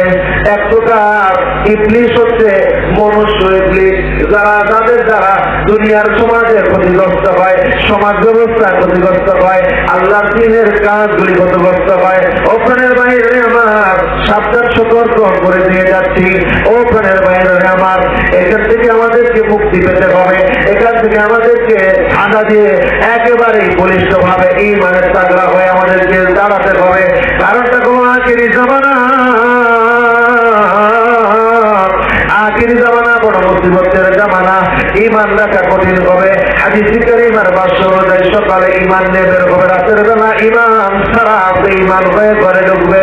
যদি এই অবস্থাটাই হয়, যদি এই অবস্থাটাই বর্তমানে হয়, কিয়ামতের চলন্ত নিশানা শুরু হয়ে গেছে। মক্কার মরুভূমি সবুজ হতে শুরু করেছে।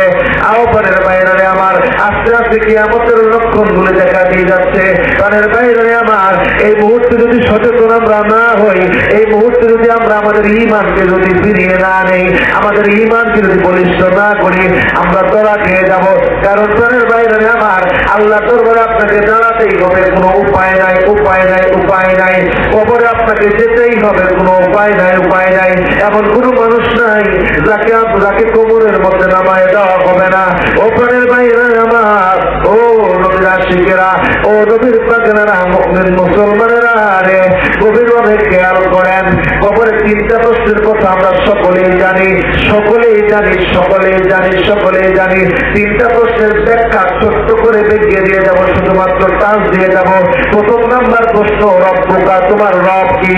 ও প্রাণের বাইরে আমার, রব সম্পর্কে যদি আপনার কনসেপ্ট ক্লিয়ার না থাকে, রব সম্পর্কে যদি আপনার ধারণা সঠিক না থাকে, রব সম্পর্কে যদি আপনার যদি উল্টা পাল্টা ধারণা থাকে, রব সম্পর্কে যদি আপনার ধারণা সঠিক না থাকে, আমার আমাদের মধ্যে ওখানের বাইরা এমন অনেক মানুষ আছে রব সম্পর্কে প্রকৃতভাবে জানে না, রব সম্পর্কে প্রকৃতভাবে জানার চেষ্টা করে না, সৃষ্টিকর্তা সম্পর্কে অধিকভাবে জানার চেষ্টা করে না।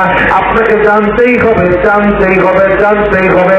ওখানের বাইরে আমার যদি সৃষ্টিকর্তা সম্পর্কে যদি ক্লিয়ার কনসেপ্ট আপনার না থাকে, উচিত গেল আপনি আল্লাহ দরবারে ওই দিন জবাব দিতে পারবেন না, জবাব দিতে পারবেন না, জবাব দিতে পারবেন না। এই রবের ব্যাপারে দীর্ঘক্ষণ আলোচনা করা যাবে, আমি সেই দিকে যাব না। দ্বিতীয় নাম্বার প্রশ্ন হলো, মা দিনুকা, তোমার দিন কি, তোমার ধর্ম কি? আপনি দুনিয়া থেকে মুখস্থ করে গেলেন ধর্ম ইসলাম। না না, ও প্রাণের বাইরে আমার আপনার পক্ষে সম্ভব হবে না, সম্ভব হবে না, সম্ভব হবে না। কেন সম্ভব হবে না?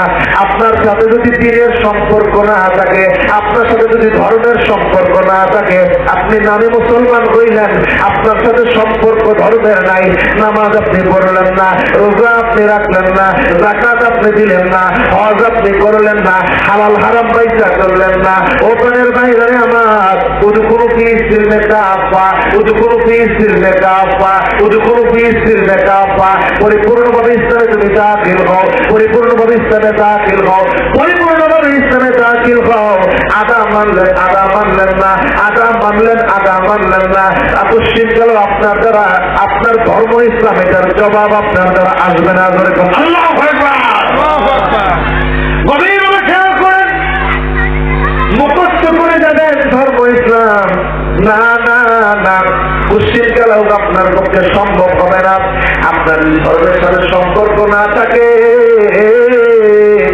আপনার যদি দিনের সাথে সম্পর্ক না থাকে, মুশরিক গেলেও আপনি প্রশ্নের জবাব দিতে পারবেন না।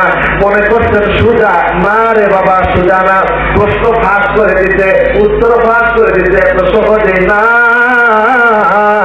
আবার নবীজি বারবার বারবার বলছেন, তোমরা মুসলমান পরিপূর্ণভাবে হও, ধর্মের মধ্যে পরিপূর্ণভাবে প্রবেশ করো, তোমরা পরিপূর্ণভাবে দ্বীনের পথে আসো, পরিপূর্ণভাবে শরীয়ত মেইনটেইন করো, তরিকত আসো, হাকিকতে আসো, মার পথ অর্জন করো। ও প্রাণের বাইরে আমার, ও প্রাণের ভাইরা গভীর ভাবে খেয়াল করেন। ও প্রাণের ভাইরা, আবারও বারবার বলে দিয়ে যাচ্ছি, আপনি শুধুমাত্র আপনি ব্যাপারগুলো মানবেন অর্ধেক, আপনি আর অর্ধেক মানবেন না, ধর্মের নামে পাটপাড়ি করবেন, কুশ্চিত কেন আপনার সার হবে না, হবে না, হবে না।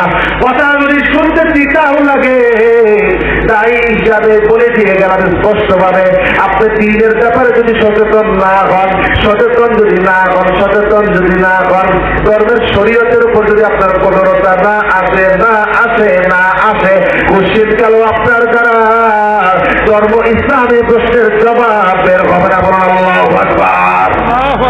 3 নম্বর প্রশ্ন রসূলের ব্যাপারে।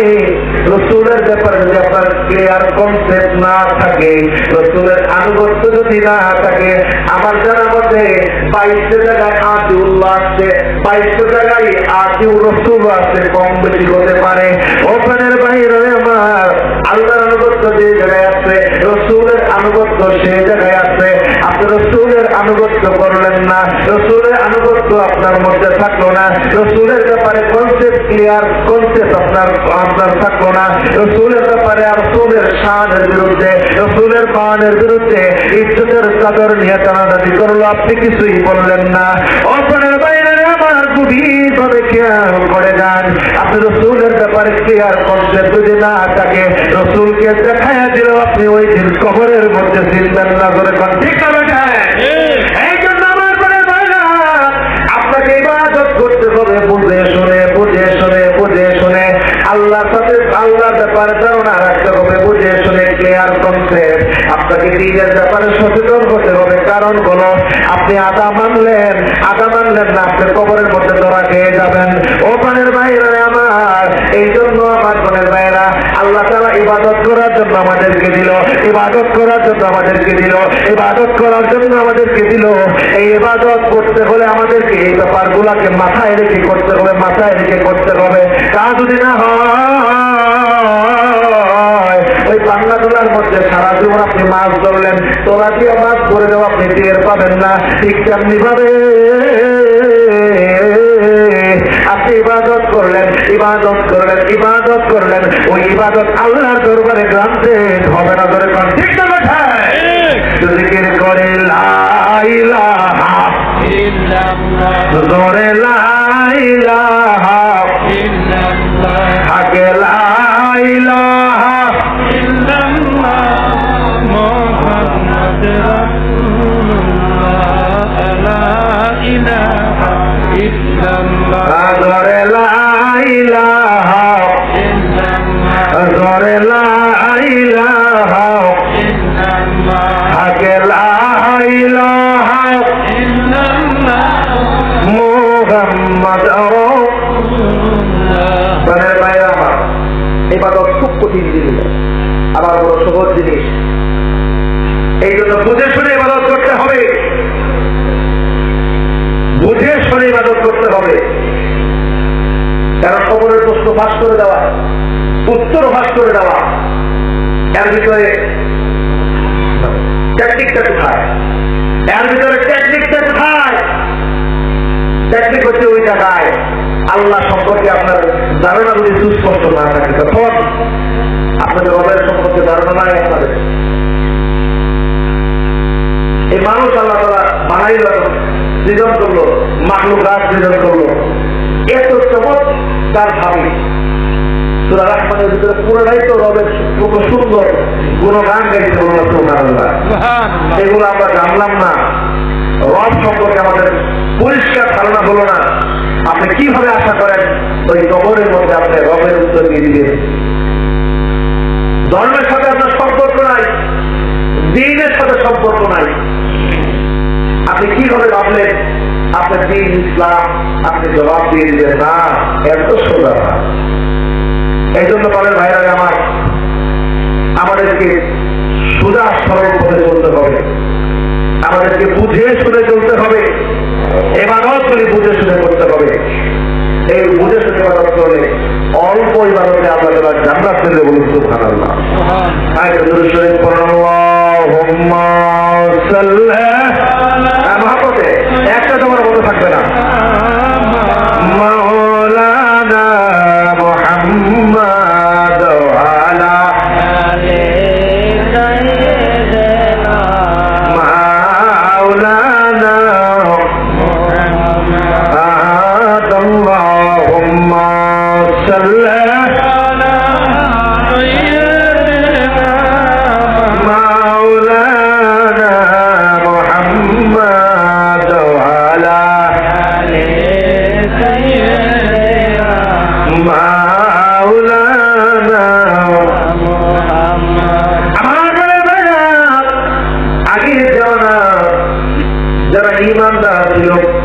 তারা শত শত বছর হায়াত পেয়েছে, আল্লাহর ইবাদত করছে।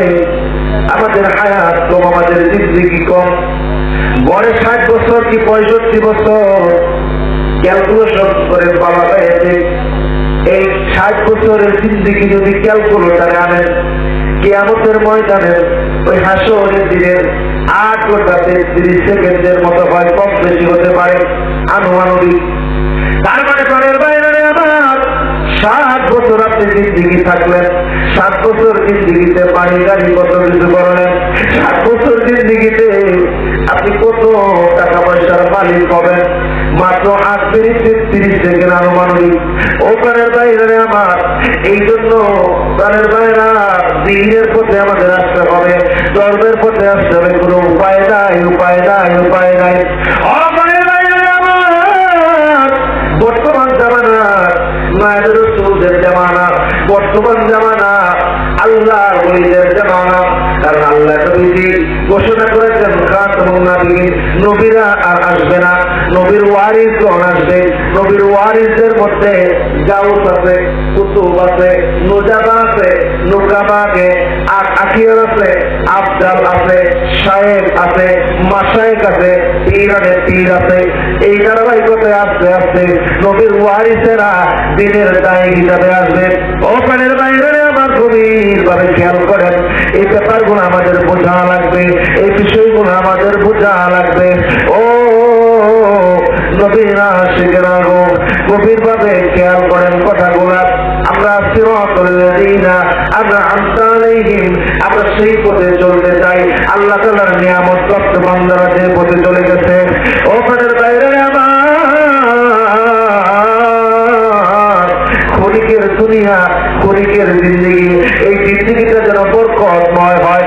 চলতেছেন এইভাবে, যখন চলতেছেন, হাঁটতেছেন, ফিরতেছেন, ইবাদত করা বড় সহজ।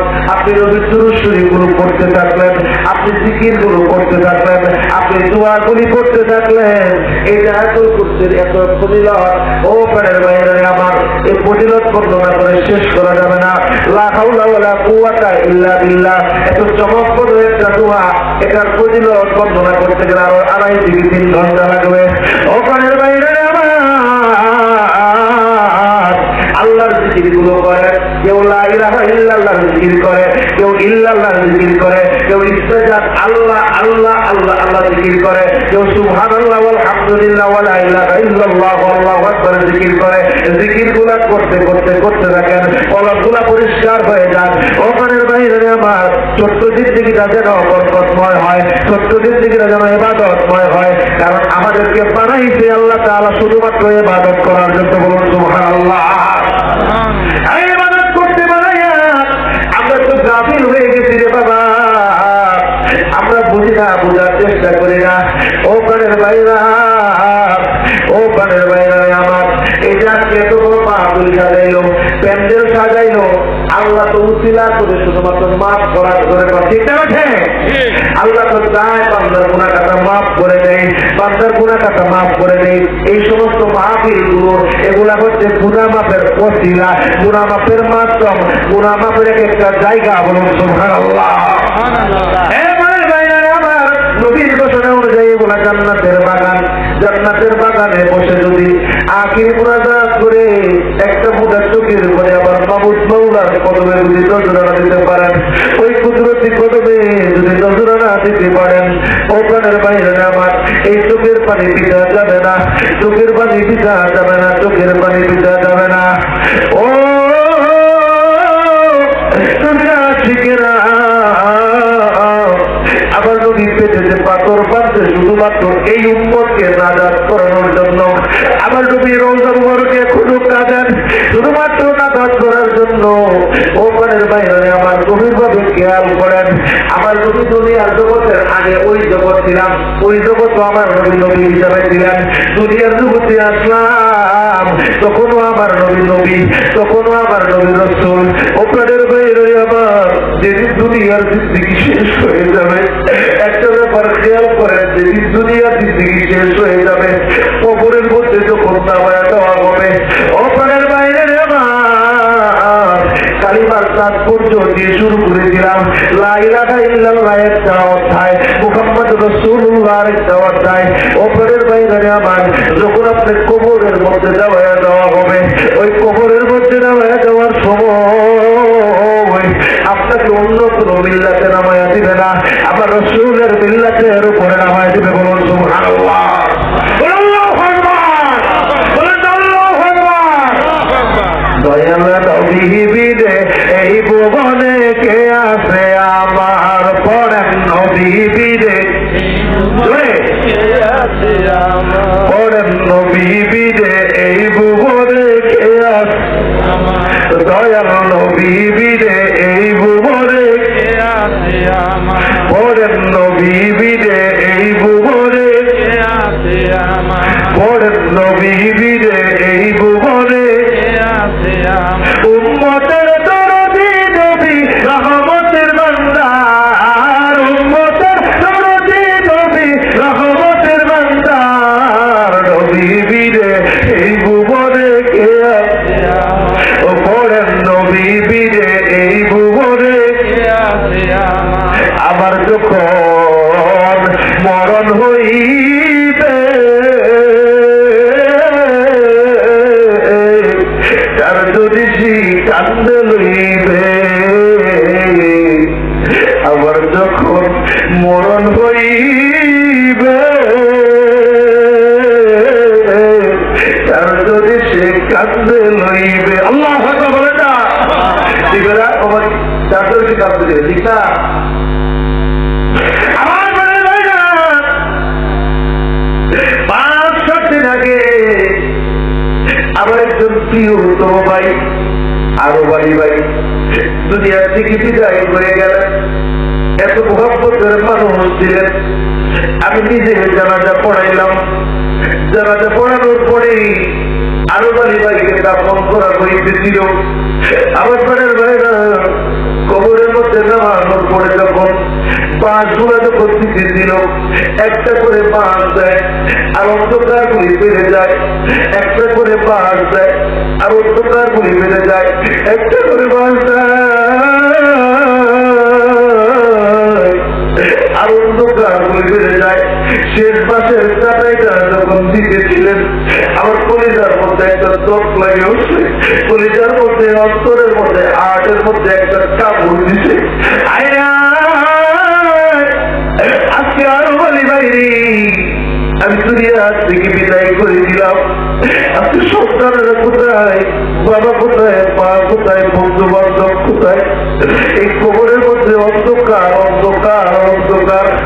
আর কেউ থাকবে না, কোনো বাতি থাকবে না, কোনো সাথী থাকবে না। আল্লাহ আমার পরিবার মধ্যে ধস করে ওঠার পরে অটোমেটিক্যালি চোখ দিয়ে পানি আসতেছিল আর আসতেছিল আর আসতেছিল। আমি চিন্তা করলাম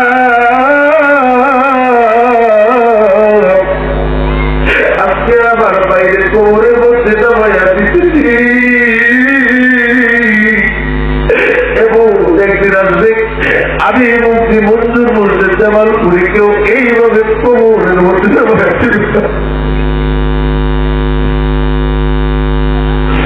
দয়াল নবীরে এই ভুবনে কে আছে আমার, পড়েন নবীরে এই ভুবনে কে আছে, পড়েন দয়াল নবীরে এই ভুবনে কে আছে, জোরে পড়েন নবীরে এই ভুবনে কে আছে। উম্মতের দরদি নবী রহমতের বান্দার, উম্মতের দরদি নবী রহমতের বান্দার, নবীরে এই ভুবনে কে আছে আমার, পড়েন নবীরে এই ভুবনে কে আছে। বুঝে সে ইবাদত করতে হবে। ইবাদতের জন্য সৃষ্টি করতে, আর ইবাদতটা করতে হবে বুঝে শুনে। আল্লাহ রবিরা যে পথে চলে গেছে আমাদের সেই পথে চলে যেতে হবে। আমি যারাও সে পথে পথে চিরজন কেটে চলি সে পথ আমাদের করতে হবে। কারণ নবীদের জামানা শেষ হয়ে গেছে, নবুয়তের জামানা শেষ, নায়েবের নবীদের জামানা। এই জামানায় নায়েবের নবীদের উপর সংগ্রহণ করে আমাদেরকে চলতে হবে। আল্লাহ তাআলা সেগুলো তৌফিক দান করুন। আল্লাহুম্মা আমিন। মসজিদ মাদ্রাসাগুলো এরকম মসজিদ যেন খালি না থাকে, ইমাম সাহেবকে বলবো যেন লোকজনগুলা তারা ভাই হাতে ধরে পায়ে ধরে বলে যায় ইমান তারা করতে বলে মসজিদ মুখী হন, মাদ্রাসা মুখী হন, ছেলে মেয়েদেরকে মাদ্রাসায় পড়ান, কোরআন পড়ান, না হলে আপনার জন্য মরার মধ্যে দোয়া করার মতো কেউ থাকবে না, দোয়া করার মতো কেউ থাকবে না। এই জন্য তাদের মাদ্রাসা পড়াইতে হবে ছেলে মেয়েদেরকে, দিনের পথে আসতে হবে, নিজেদের দোয়া করবে। কারণ না আসলে পরে কবরের 3টা প্রশ্ন, এই 3টা প্রশ্ন পরিপূর্ণ হয়ে যাওয়া সম্ভব হবে না। বারবার করে দিলাম রবের পরিচয় জানতে হবে, সৃষ্টিকর্তার পরিচয় জানতে হবে, তাহলে সৃষ্টিকর্তার এই প্রশ্ন উত্তর দেওয়া যাবে। দিনের পথে আসতে হবে, ধর্মের পথে আসতে হবে। দিনের পথে ধর্মের পথে কার পথে আসতে হবে?